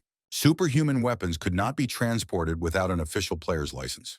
Johnny fell into the trap, but realized it too late to give up. The French offered him the only possible solution to apply to an international association. And so when the girls returned to the hotel in a good mood, Johnny had already signed a contract with the devil in his opinion. The warrior could not stand the pressure of two resourceful scoundrels. And although it was obvious that this had all been planned in advance, the hero could not punish Moro for such a ruse. Instead of beating the life out of the French, the boy had to obediently follow their lead. The only good thing was that membership did not impose any obligations on the leader of the rescue squad. But now, after signing all the papers, Johnny felt cheated. The warrior has always seen through cunning schemers, and today, for the first time, experience has failed him. Only Rihanna was happy about the recent changes in her uncle's life. And considering Moro's next proposal regarding signing a contract with the Lumiere Club, they could both represent the same team in the future. The girls' exciting dreams were interrupted by the appearance of Nathan. The guy asked if Johnny had gotten a new weapon and suggested a duel. The young man did not hide his interest in testing the strength of the hero of humanity on himself. The thought of defeating one's own idol was too sweet. The leader of the rescue squad gladly agreed to the Frenchman's proposal. The next morning, Johnny and Rihanna visited the Lumiere Club. Almost the entire team had already gathered there. Reed tried to do everything so that no one would understand that she was afraid. But the hero knew her father too well to immediately understand that she was nervous. Trying to defuse the situation, the guy told how Colin lost consciousness in the dungeon. This really helped, and Rihanna was able to completely relax. The arrival of the foreigners stopped all conversations in the club hall. Johnny focused most of the attention on himself. The audience knew very well who he was. A couple of minutes passed, and one of the Frenchmen quickly materialized near the newcomers. The leader of the rescue squad automatically took the girl with him, but there was no threat. In fact, the giant, Chichi Lucas, was the team's tank and a fan of the legendary warrior. Johnny happily signed his sweatshirt, and he happily ran to his friends. The hero decided to take care of Ria's safety and find out what kind of atmosphere she would have to work in. At first glance, Chi-Chi could be a good candidate for her as a friend and also extremely strong. With an analytical look, the warrior assessed his abilities. The giant could compete with Nathan in strength. If the tank were to be improved in some positions, he could be among the top 10 fighters in the world. Bernard arrived at the club last and immediately greeted his idol. He was shining like a new penny because of the upcoming duel, because Johnny had supposedly died many years ago. Dreams of that moment seemed impossible. Nathan, who always knew he could get better, hit this ceiling every day that he couldn't overcome. Now that Johnny was standing opposite, the young man's main goal in life was more attainable than ever. No matter how strong the world legend was, the Frenchman believed that he could defeat him. The leader of the rescue squad smiled predatorily in response, anticipating an interesting battle. The conversation between the two opponents was interrupted by the appearance of the Moro brothers along with the club's coach. The latter solemnly greeted and said his name, Dubois Goffin. The man suggested that those present divide into two teams with an equal number of players. The coach suggested Nathan and Johnny as leaders. Other club members had to draw lots and rely on chance. Eventually, Chichi Lucas and Rihanna's tank came to the rescue. The division into two camps did not take much time. When the formalities were settled, Dubois announced the start of training. After downloading the program, participants found themselves in the battle arena. No one was in a hurry to attack yet. The opponents were just watching each other. Since there was a pause before the start of active actions, there was time to discuss strategy. Thanks to his analytical gaze, Johnny quickly realized who he was standing next to. Even without knowing the names of his temporary colleagues, the guy appointed them to more advantageous positions.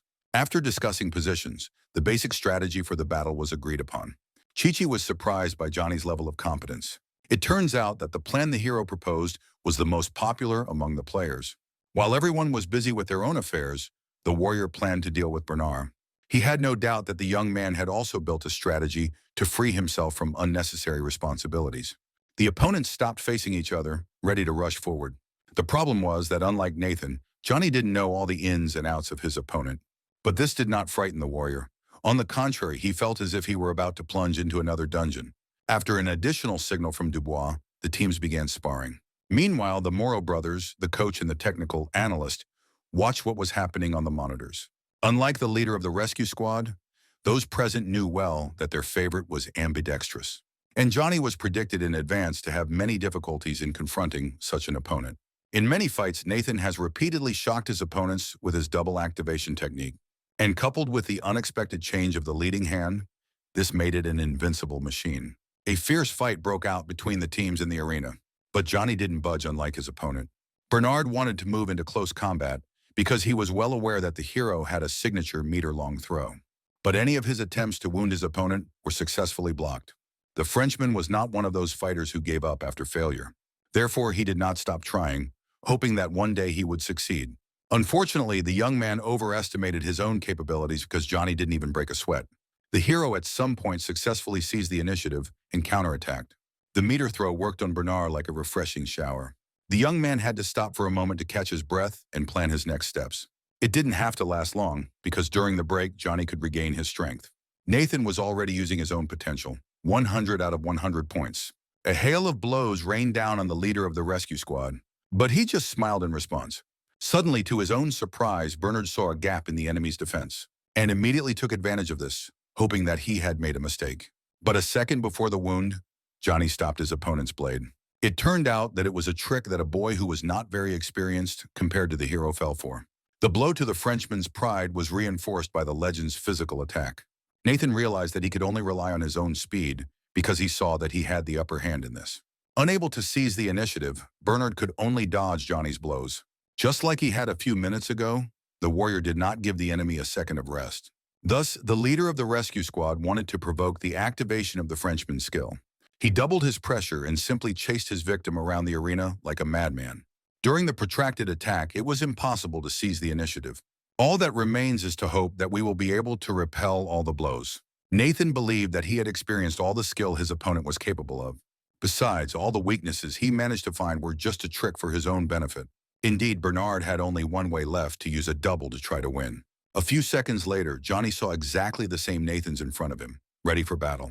Thus began a real battle at the maximum capabilities of both opponents. Meanwhile, the audience was amazed by the show they saw.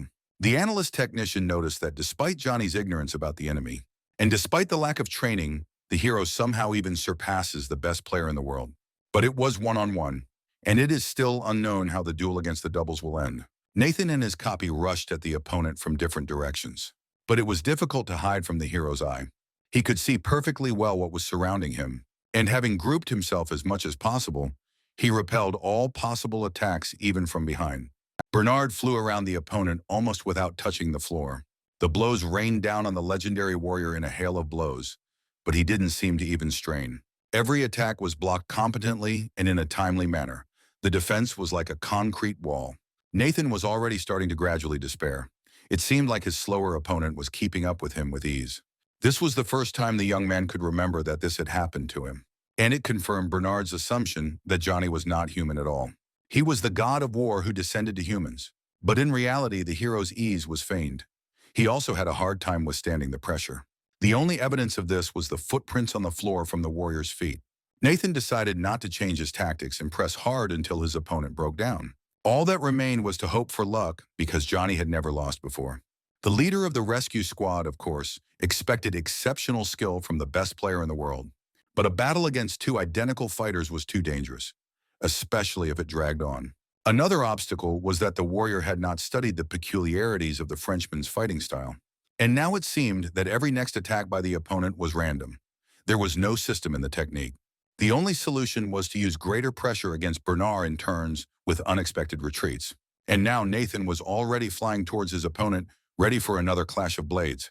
It seemed that Johnny was focused only on him and completely forgot about the double. This time, the Frenchman's blade also did not touch his opponent. The young man simply flew past. Although it angered him a little, there was still a great chance for rehabilitation. The hero raised his spear to strike Nathan, but he only laughed in response. Bernard's double at that very moment aimed at Johnny's hand from behind. It took the Frenchman a few seconds to deprive the legend of his limb. The observers screamed in shock. No one expected such a turn of events. It seemed like a step towards Nathan's victory over the legend. But that was exactly Johnny's plan. Losing his arm was a minor obstacle to his advantage, because both opponents now appeared before the eyes of the leader of the rescue squad. With a blow of his left hand armed with a shield, he attacked the double, and it was literally swallowed by the floor. Now there are only two opponents left in the arena. Bernard, enraged by the destruction of the clone, lunged at Johnny, losing control. But at the last moment, he was stopped by Chi-Chi's hand. During the duel, the team led by the rescue squad defeated their opponents. This indicated that Johnny had won. After returning to the real world, he did not hide from Nathan that he had put his hand up on purpose. Observers flocked to their conversation like butterflies to a flame. They wanted to hold another match between world stars. In principle, Johnny didn't mind. He just wanted to be better prepared this time. The coach, not hearing a sharp refusal, decided to lead the legendary warrior to the technician analyst room. The man's name was Gabriel, and he analyzed all the matches between the players with the help of technical support. The technician was also superhuman, but he did not want to participate in the games. He was weak for this and had a weakness for watching battles from the sidelines. Gabriel gladly explained the specifics of his own work. The man was helped in this by an advanced system that tracked all the avatar's indicators. And with the help of computing capabilities and statistics, it was possible to determine the result without error. Essentially, Gabriel was doing what Johnny was secretly doing, just for the money. Of course, he didn't need the latest system for this, but it would have been useful to Coach Ben. The leader of the rescue squad asked about the cost of the equipment, which of course cost a huge amount. The help from the YSM Club has outweighed everything so far, so it's time for another agreement. He approached the Moro brothers with a proposal for cooperation. The guy offered to exchange his own combat data for the system that stood in front of him with the technician. This was an unforeseen situation for the French, so they needed a few minutes to think. Their fanatical, reckless love for the leader of the rescue squad prevailed. They agreed and began praising Johnny during the intermission. The day ended exactly as the hero would have liked, and he really liked it. In the evening, the leader of the rescue squad finally returned to his room. Today he experienced many emotions that were not available to him before. It turns out that battles can be something of a form of entertainment, and not necessarily lead to the death of one of the participants. And the opponent turned out to be worthy enough to make Johnny tense up. Although Nathan was one of the best superhumans in the hero's entire life, he did not want to lose to him. Suddenly, using his analytical gaze, the warrior noticed a new superpower within himself, which was called reinforcement.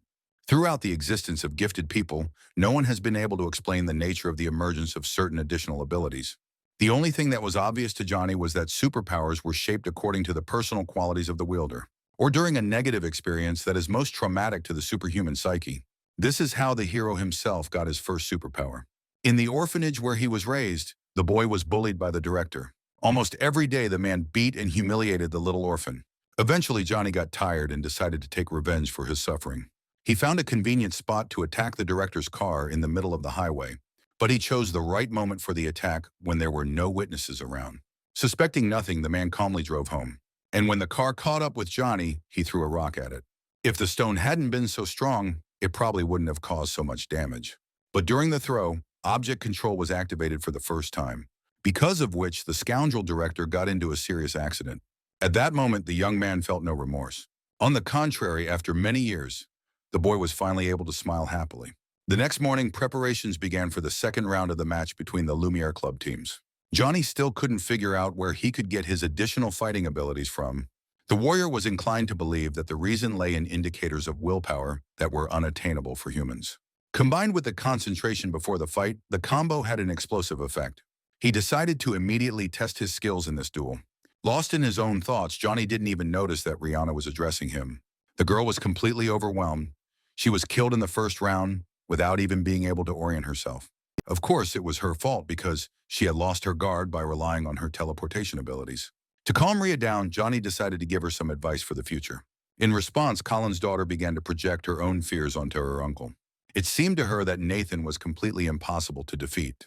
But the hero had extraordinary self-confidence, so he stopped the girl in mid-sentence. Apparently, the guy preferred not to talk about his new tricks up his sleeve. It took several minutes to activate the avatars for both teams. The countdown to the start of the training match has begun, during which Bernard built a strategy for the future, confident in his own superiority. Johnny, meanwhile, was figuring out which metric he could boost to gain an advantage. At the last minute, he decided to increase his skill level and see what would happen. The two teams ran to attack each other. This time, Rihanna wasn't running in the front row. The girl stayed behind, carefully watching her opponents. But Johnny didn't have time to follow Colin's daughter. He rushed forward ahead of Bernard. Although he had already turned on the amplification, it was still unclear how it worked because there was no noticeable change. The hero stopped at the right distance from the opponent, allowing him to make a move. He immediately obeyed and began to disperse his forces. This time, Nathan decided to use the double almost immediately, which Johnny decided to take advantage of, as he was about to throw his spear. When the artifact flew towards the Frenchman, he didn't stress too much because he thought he had time. Bernard's speed allowed him to avoid the attacks of a hero who was inferior to him in agility. This is exactly what the leader of the rescue squad was counting on. A second after Nathan thought about it, the spear began to move much faster. The acceleration became so rapid that the Frenchman barely had time to dodge the blow. At that moment, the boy was only worried about himself and did not take into account that his double could also suffer. The acceleration worked as well as it could. Now there was no point in thinking about the annoying clone. The strange changes in Johnny's abilities did not go unnoticed. Up until this point, no performance of the legendary warrior had indicated such capabilities. But there was no time to stop. So for his own safety, Nathan decided to change strategy. Because the boy had activated his superpower, he now had a limited amount of aura, and he should have taken better care of himself, but Johnny wasn't going to give him points. The hero caught up with his opponent very quickly and attacked him, ending the fight with a clear victory. Bernard did not expect such a sharp change of roles between the first and second rounds. As soon as the fight ended, Nathan immediately began demanding a rematch from Johnny, but he was in no hurry to agree, citing fatigue after a busy day. The Frenchman was not going to give up so easily. He was a persistent young man. Understanding this and respecting his opponent's aspirations, the hero willingly agreed to a new duel. Immediately after activating the avatars, Bernard cloned himself. Johnny liked this behavior of his opponent. He respected his full involvement in the process. The young man rushed into the attack, guided by one thought. He had only one chance for revenge, and this time he must not fail. Nathan preferred to think that the previous defeat was, rather, a mistake of his own self-confidence. But Johnny watched the Frenchman, who had no idea what awaited him. Over the course of 2 rounds, the hero managed to understand Bernard's strategy well, and with overwhelming reinforcements, he was not afraid of the prospect of exhaustion in a protracted battle. The 2 opponents met in a fierce confrontation. None of them was inferior to the other. Blows rained down in a hail from both sides of the leader of the rescue squad, and he decided to optimize his review by changing his own trajectory relative to his opponent. None of the Nathans were supposed to be behind Johnny and be able to attack. In addition to maneuvering, the hero decided to exhaust the Frenchman to the maximum, alone without wasting too much energy. Thanks to the reinforcement, the warrior managed to keep his opponent at the right distance. Johnny moved forward and backward, deftly changing direction. And when Bernard thought he had already achieved his goal, disappointment awaited the young man. Although the hero also experienced difficulties due to the fact that the enemy's equipment did not deteriorate, quite the opposite. Therefore, the leader of the rescue squad decided to use the rest of the teams at his own discretion. Suddenly, he found himself near the opposing team. They didn't even have time to understand anything, and you were already out of the game. Thus, Johnny's team gained the advantage in the score. Of course, the leader of the opposition didn't like it, and the hero decided to play with his feelings, preparing to perform the second trick. Nathan rushed into the attack, forgetting about everything in the world. But instead of dodging or counterattacking, Johnny eliminated another enemy. This was a signal for Bernard. The young man was losing control.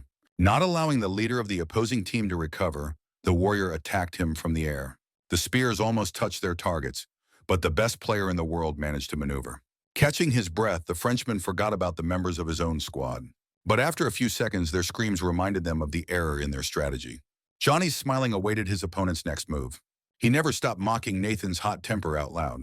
And when he once again reached the peak of his anger, he suggested attacking. Shocked, the observers did not even know how to comment on this spectacle. The coach, although he understood Johnny's status, still always preferred his own player. And he was incredibly annoyed by the Moro brothers' fanatical love for the South Korean. Despite Dubois' optimism, the technical analyst pointed out the obvious. The Frenchman was not in control of the fight. In addition, the changes in Johnny's javelin throwing skills remained incomprehensible. It was strange and incredible at the same time. No matter how hard Bernard tried to overcome his opponent, he seemed completely impregnable. It seemed that the leader of the rescue squad had calculated his opponent's next actions in advance.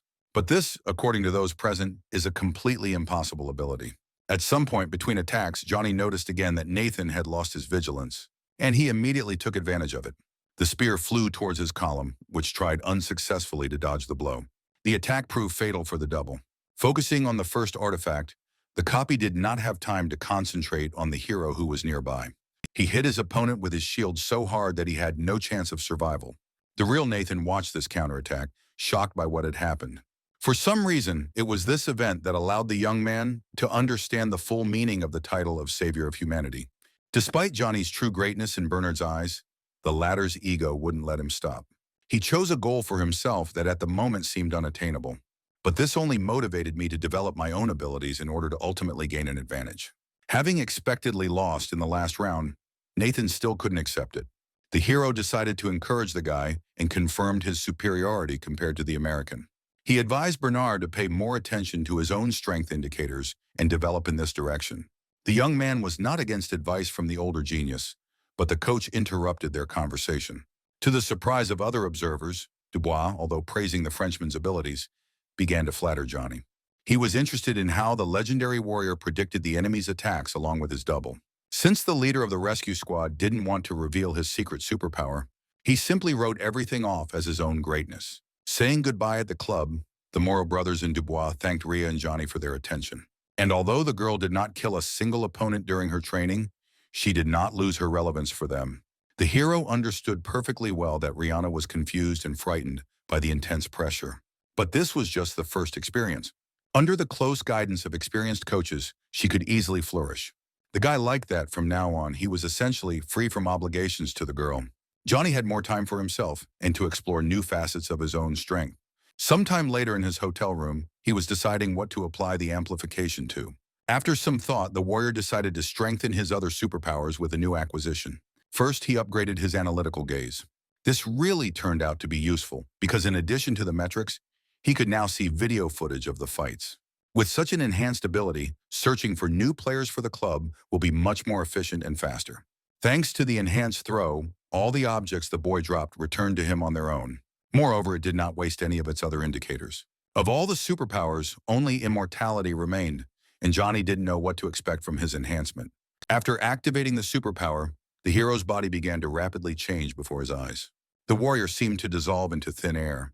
It turned out that by activating the two powers together, he could transform into a stream of aura for 2 minutes.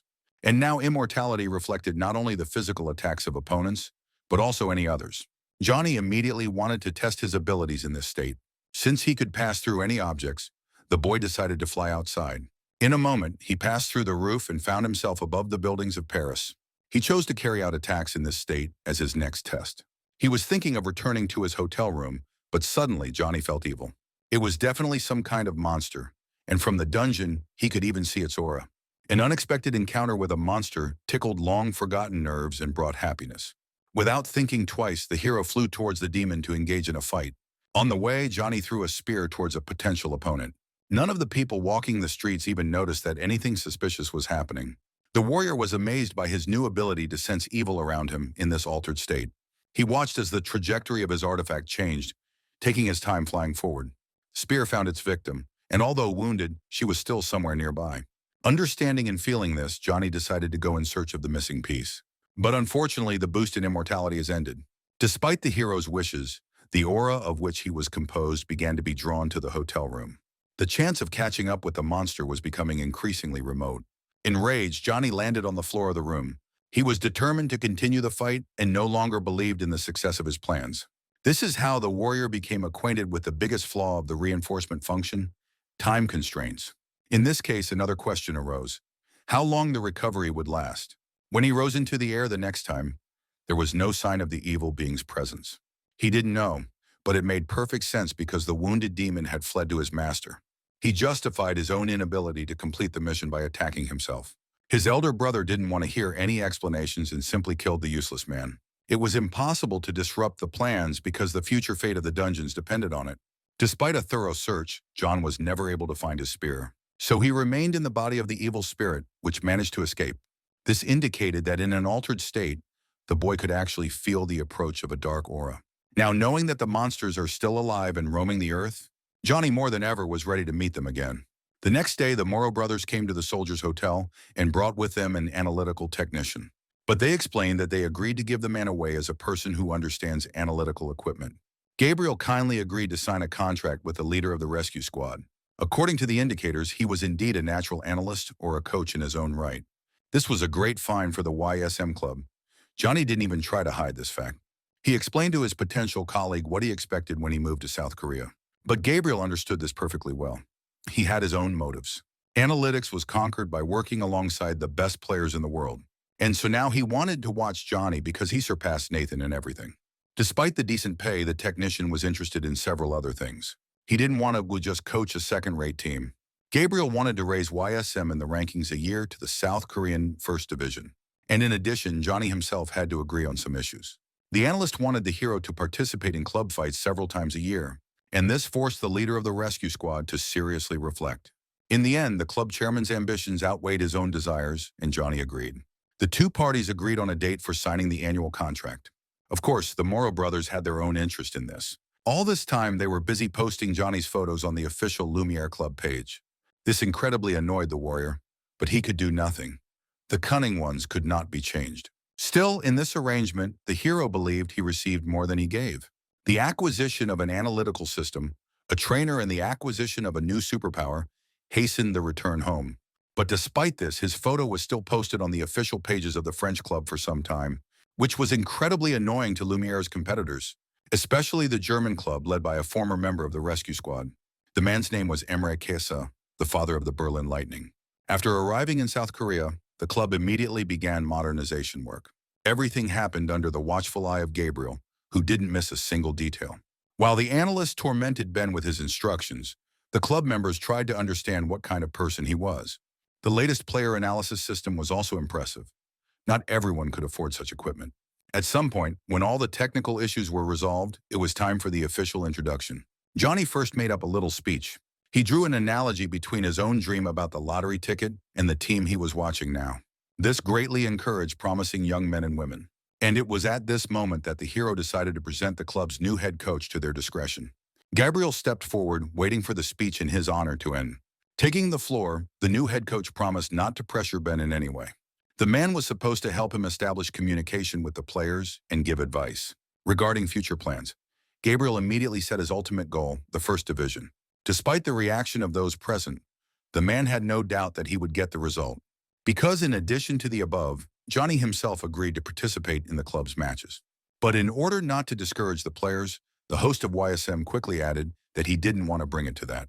After getting to know each other, it was agreed to hold the first group training session. Everyone did their best to make a positive impression. At this time, Gabriel drew conclusions about each of the personalities. When the training was over, Johnny and the analyst got together for a conversation. Tyler did not please the technician because of his poor performance. Of course, thanks to his analytical eye, the hero managed to see something that the computer did not know. He saw leadership potential and wanted to develop it by growing the player, which had the prospect of becoming a strong obstacle for opponents. Since it was impossible to tell the specifics of his own vision, Johnny relied on intuition. The chairman advised Gabriel to put Tyler as the chief tactician. The idea was received positively. The analyst also noted the work of Oliver and Eddie. Of course, Johnny saw in them both the very qualities he was paying them for. The technician liked the first one's work better, but in the second younger one, he couldn't see anything special at all. The warrior came to the defense of his ward, promising a breakthrough in his abilities. The leader of the rescue squad noted that his foresight has never failed in such matters. In fact, there was only one step left before that. It was necessary to increase the aura indicator by 1. Some more time passed and Gabriel finally got to the team's training plan. In his opinion, only Johnny's presence with such a program was a driving force forward. Of course, he was absolutely right because it was at the beginning of their collaboration with Ben that the club won its first victories. But from now on, the analyst decided to do everything on his own. The second training session consisted of working on specific skills, namely speed. Lindsay is expected to be the leader in the competition among the team members. And last of all was Eddie, who could not gather his will into a fist. Sam is the team captain. He tried his best to motivate the guy, but it was all in vain. He was completely disillusioned with his own abilities and would not yield to any persuasion. In his imagination, the rest of the team had to enter into his predicament. Eddie was depressed by constant defeats and failures. After the run, Gabriel tried to analyze the rapid jumps in progress of some players. It all looked like some kind of cunning trick. Quick results couldn't come from anywhere. The 5 club leaders acted as one well-established mechanism. Each of them knew their place and performed their functions 100%. It was obvious that they wouldn't have achieved this on their own, so Johnny's role was undeniable. And thanks to the hero's participation in some matches, one could not worry about the prospects of leadership. Gabriel was absolutely convinced of this when he saw Thomas's hidden abilities as a tank. The legendary warrior somehow noticed that he was able to block damage from enemy attacks. This was not just a testament to Johnny's foresight. In the eyes of the analyst, the leader of the rescue squad now seemed almost a prophet. While the head coach analyzed the team's performance, Eddie suffered in the yard. The young man didn't notice when the club president approached him and raised his head in surprise. Johnny wondered about the reason for the discord in his ward's soul. and he immediately gave out all the depressive moods he had inside. In his opinion, it was impossible to achieve the indicators of comrades with the existing development. So instead of fighting, he accused Johnny of making a mistake about himself. The guy was so used to complaining that he couldn't see a way out of the trap he had fallen into. The hero tried to calm the boy, reminding him that nothing comes without hard work, but he only resisted more. Finally, Johnny, whose patience had worn out, grabbed the boy by the scruff of the neck and dragged him along. He didn't want to just throw money away, so he decided to take drastic action. For about 2 hours, Eddie had been trailing behind the warrior to one of the mountain peaks surrounding the base. Of course, the boy didn't understand why he had to do this, so the older man decided to move on to personal topics. Having warned that a special place awaits the young man on the mountain to train his superpower, he emphasized that sometimes it was the right place that enhanced the aura of superhumans. The hero talked about his childhood in an orphanage from which his ascent began, about the brutal behavior of the institution's director. With his easy submission, even his henchmen began to beat innocent children. It was the extreme events and the appropriate location that activated Johnny's aura surge. And now Eddie was going to try this technique on himself. Time was short, so he didn't warn the young man about the details in order to turn him on as much as possible. Having climbed to the top, the hero led the younger one to a dark cave in the rock. With one push, the warrior threw the team member down into complete darkness. The boy obviously didn't like it at all, but Johnny didn't care. He wanted to get results from the young man, so he promised to leave him here for 10 days. Eddie should have spent all this time improving himself and coming out of the cave a different person. Finally, the club owner warned that if the player ran away, it will be found so quickly that it won't even take you a moment to blink. The shocked young man had no choice but to accept the new conditions of his existence. At first, Eddie fell into despair, which in principle was no different from the standard feelings of recent days. He began to remember all the moments of hope that ended in another loss, all the moments when he hated himself for being weak, all the desires that he buried deep in his soul, neglecting development. Eventually, Eddie realized that he himself was the person who stopped himself before he even started the fight. Only one person, the best player in the world, believed in him more than he did. If Johnny did not deviate from his vision, then the young man had no right to lose faith in himself. Thus began a great titanic work. 10 days later, a completely different Eddie's head appeared above the cave entrance. Of course, the hero couldn't leave the boy alone, so he watched him through the camera. Such a quick conversation with the boss initially drove the young man into a dead end. The guy was surprised that he had been safe all this time. There was still time left until the second half of the season for self-improvement and mastering new skills. After spending about a Sunday on additional training, the club president and Eddie showed up at the base. None of the people they met on the way understood what was happening. Johnny just smiled, mysteriously promised to introduce the team's new star. There was some chaos in the head coach's office. Not understanding anything, the club owner asked about the latest news. As it turned out, many clubs were hunting for Lindsay, trying to take advantage of the transfer window. The girl was a YSM star, and Johnny didn't want to give her to anyone, at least not yet. Of course, Tyler was of greater value to the hero, with whom he would never want to say goodbye. Personal lessons with the analyst bore fruit, and now the guy has grown several heads in skill. The legendary warrior even came up with several strategies in honor of such an event. Gabriel said the most interesting matchup would be Tyler versus Daniel Mansky. The guy was a support for the Berlin Lightning, who was coached by a member of the Savior Squad, Emre. Of course, Johnny remembered this pedant well. Even when he was the leader of the squad, this man did not give him a pass with his instructions. But now it was time to talk about something else. Pushing Eddie forward, the hero announced that the boy would become one of the main players. And although Gabriel had doubts about making this decision, the coach's opinion changed when he evaluated the young man in action. After a month of hard preparation, the parade of matches finally began. The first was to be a duel between old enemies, YSM and the GT Knights, whom Michael advised to buy. The change in the main lineup of Johnny's team also aroused interest. No one knew the boy's abilities, but Eddie was personally chosen by the hero, and this made him a potential star. And although, in fact, in his motivational speech before the battle, the warrior did not demand anything extraordinary from the young man. Still, he didn't want to disappoint his mentor. The commentators announced that today's arena was to be an inverted forest. The boss there was a giant tree that could suck the aura of players it wanted to capture. The smaller monsters in this dungeon were the Zardlins, voracious seeds. The knights immediately divided into 3 teams of several players each. But the YSM squad was divided into 2 groups with an equal number of participants. When everything seemed to be clear, Eddie separated and began to act independently. Viewers could not understand the meaning of such a strategy and initially considered it a mistake. until the young man turned on the shadow walk. One of the enemy detachments, consisting of 4 people, was trapped surrounded by the Zardlands. Suddenly, Lindsay joined the monsters and immediately started shooting. The group leader ordered them to ignore the girl and look for Tyler. The boy was their weak spot. The knights mistakenly believed that the experience of other teams would help them overcome their opponents. They rushed from the encirclement in the other direction. Along the way, one of the telepaths began to scan the space around him, looking for a target. Lindsay, it seemed to them, while protecting Tyler, was trying to catch up with her opponents. Suddenly, the scanning eye caught a figure that, while in a safe place, was not moving. In the opinion of the knights, this was the one they needed. Team Angel Johnny watched as the seniors' plan came to fruition. 4 opponents were near the desired player in a matter of minutes. They hoped to resolve the fight with little resistance. But to their surprise, hiding under the hood was Thomas, the WSM team's tank. This confused all the cards. A mistake was made that could have cost the group their lives. The rest of Johnny's team was already rushing to help his brother. Tyler was also seen among the players, acting as a tank. The guy immediately used his telekinesis to hand the equipment to Thomas, and he, in turn, threw the backpack he was carrying behind his back towards his opponents. The leader of the group of knights looked inside with curiosity. This was an irreparable mistake. The seeds of the Zard lung were just waiting to be released.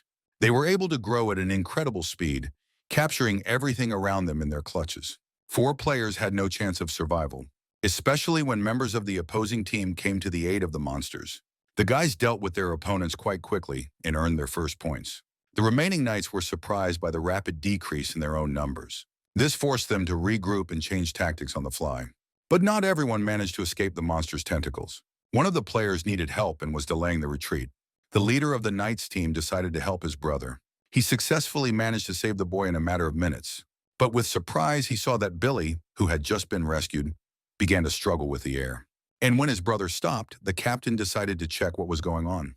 The man approached the player and touched his shoulder, but he suddenly fell to his knees.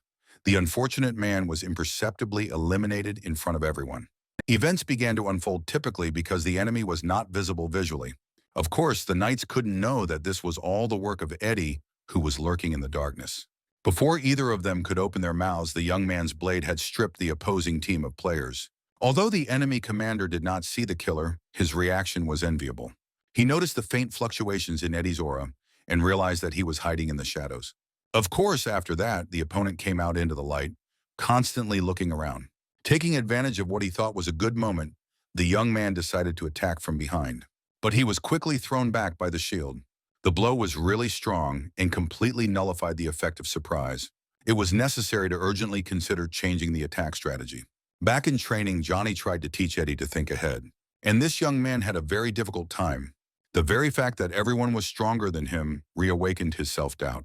To change this mindset, it was necessary to endure a lot of teasing from the elder.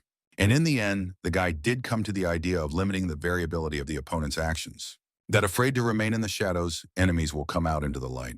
You can also use it to your advantage. Johnny did not leave his charge completely unarmed. He suggested using a crossbow. The guy had good performance in both long-range and close-range combat, and he could easily handle such an artifact. Eddie fired several arrows at the enemy commander. He easily repelled the young man's naive attack. Taking advantage of the distraction, the shadow player rushed into the attack again. Armed with a dagger, he ran up to his opponent from behind. The man managed to look back, and a fierce fight broke out. Eddie was not going to give up. Johnny approved of this behavior of his ward. Now he could clearly see his growth. It was possible to reduce the variability of the enemy's actions only during constant activity. At some point, the knight's commander launched a counterattack, but Eddie tripped over a pebble on the ground and rolled backwards. Such a spectacular fall slightly confused the opponent, and he even stopped halfway. The young man took advantage of this, instantly disappearing. He chided himself for having disgraced himself so much in front of millions of viewers. At this moment of self-exploration, the enemy thought he had finally understood all the attacker's capabilities. He considered Eddie an inexperienced young man who could be easily handled, and I stopped being afraid altogether. Meanwhile, the rest of the YSM team at the other end of the dungeon was fighting to the death with the monsters. They were unable to help their brother deal with the last living knight. The fate of the fight's outcome depended solely on Eddie. Peeking out of the darkness after a while, the boy rushed at his opponent for the 3rd time. They met face to face. This time, the young man did not act treacherously. Seizing the opportunity, the knight's commander counterattacked the attacker. And although he managed to jump back, the sword reached his body. The injury occurred in the leg area. But despite this, the young man was in no hurry to hide in the shadows. The opponent, analyzing what he saw, suspected that Eddie's aura had run out, and I decided to take advantage of this opportunity. The unfortunate boy stood still and seemed to have finally given up.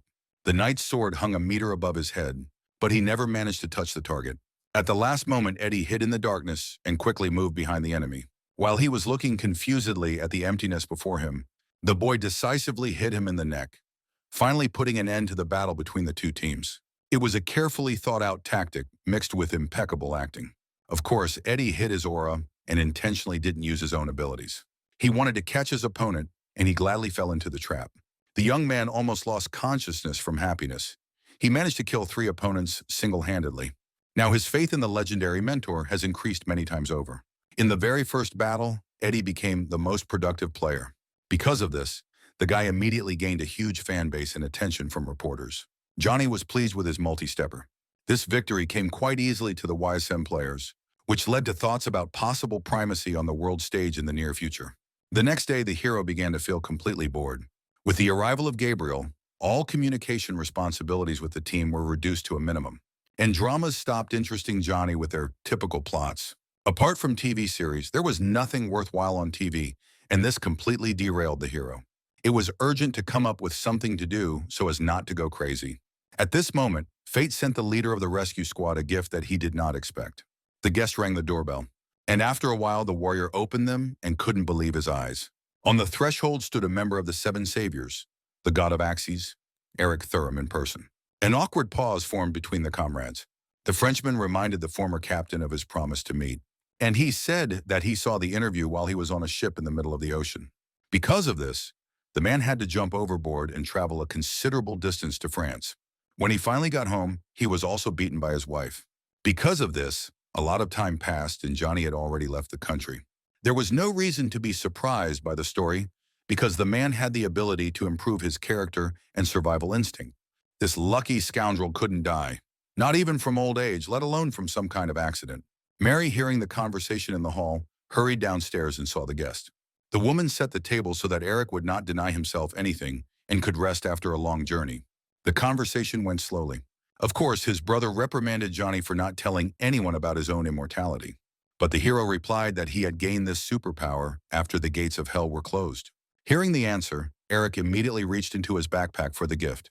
He pulled out the stone of return from there. Surprised, Johnny took the artifact in his hands. He had never expected to see anything like it. Eric said that such stones could be seen among collectors, but they were not in demand, especially since dungeons are a thing of the past. Only Johnny knew that this was not so, and this little thing appeared in his hands at the right moment. The prospect of once again plunging into the world of endless wars invigorated him. 2 days later, the Frenchman was supposed to go home. They said goodbye to the leader of the rescue squad on a very warm note.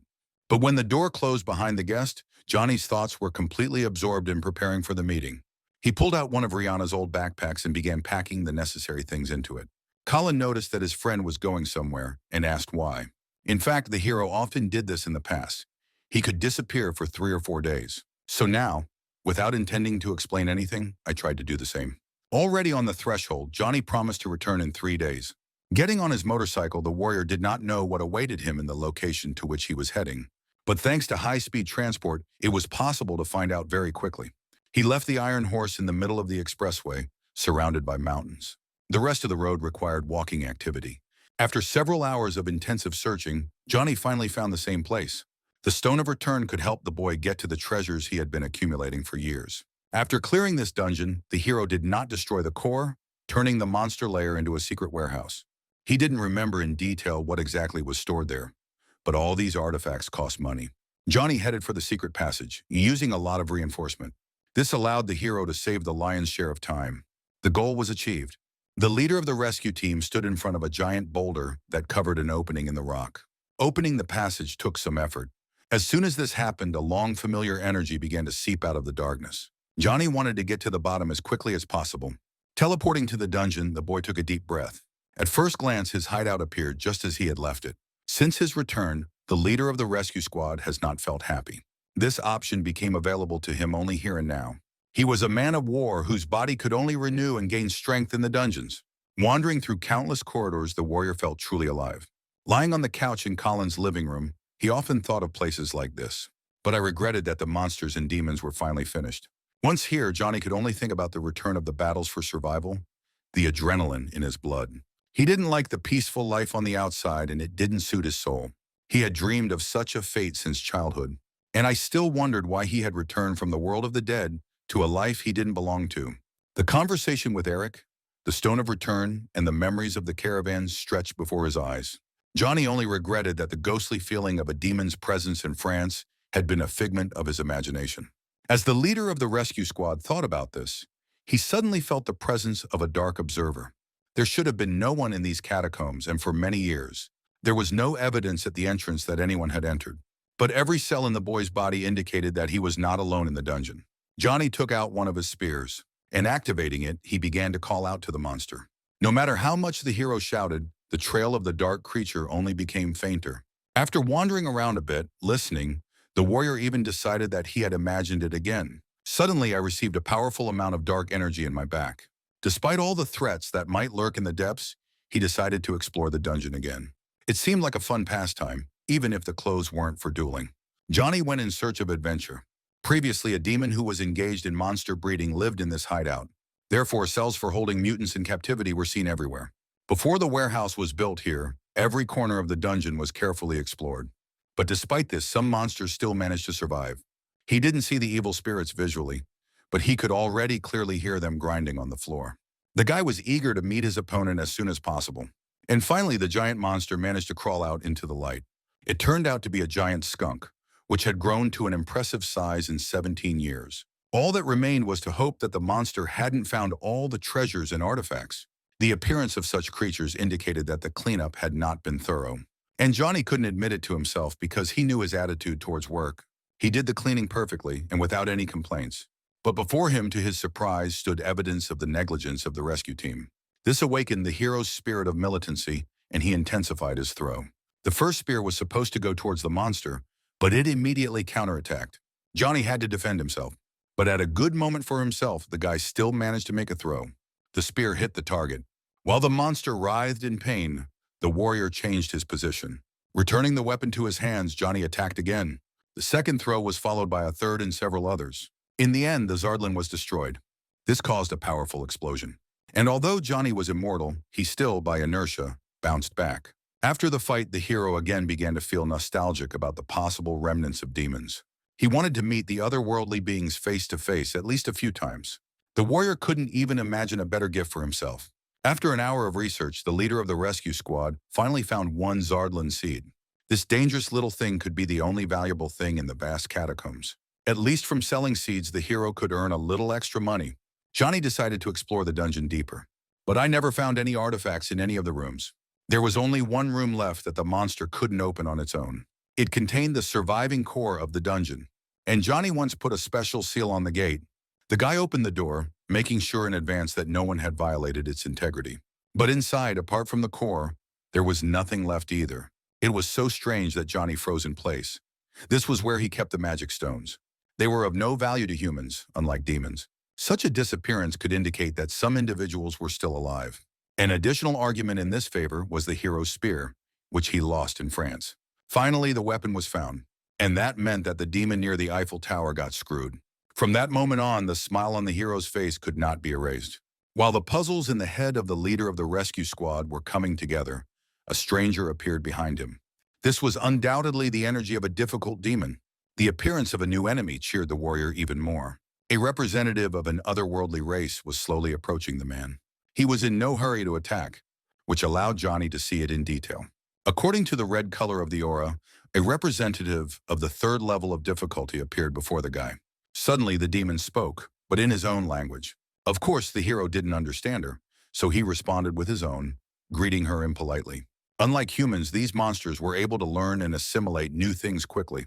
This one so far couldn't speak human, but Johnny didn't doubt him. A few minutes passed before the demon called him a Korean man. He wondered if anyone was in this dungeon with the hero. But he calmly replied that he came here alone. Of course, a representative of the otherworldly race considered humans to be something not worth paying attention to. The leader of the rescue squad could not pass by calmly. He noted that it was humans who destroyed his opponent's population, which made him incredibly angry. The guy started talking about the last dungeon. and he stopped all the demons' attempts to attack at the very beginning. Johnny said that hunting such representatives of another race was considered a good way to earn money. Large fees, status, and most importantly, the pleasure of killing gave life a zest. It was these feelings that raged inside the hero's soul. He desired retribution. The demon was incredibly annoyed by human stories. He considered them a filth and a desecration of the honor of the race. Therefore, in a moment, a real confrontation began between the opponents. A dozen snakes flew towards Johnny, who tried to surround him from different sides. Despite the grandiose attack, it all turned out to be a waste of time, because the goal has long disappeared. With the help of a dexterity boost, Johnny found himself behind the enemy's back. He told about the core of the dungeon he had seen last time, so that the monster would believe it. While repelling the man's attacks, the enemy was surprised and tried to figure out what was happening. At the last moment before the hero's final attack, it finally dawned on him. Before him was the same vile leader of the rescue squad. Because of this understanding, the demon's anger seemed to triple, but his strength wouldn't even be enough to hurt the boy's toe. Johnny easily dealt with all the monsters. He decided to move on to dessert, especially considering that he managed to tell his opponent everything he knew. Destroying all the monsters along the way, Johnny quickly reached his opponent. He thrust his spear into the enemy's chest and he gnashed his teeth.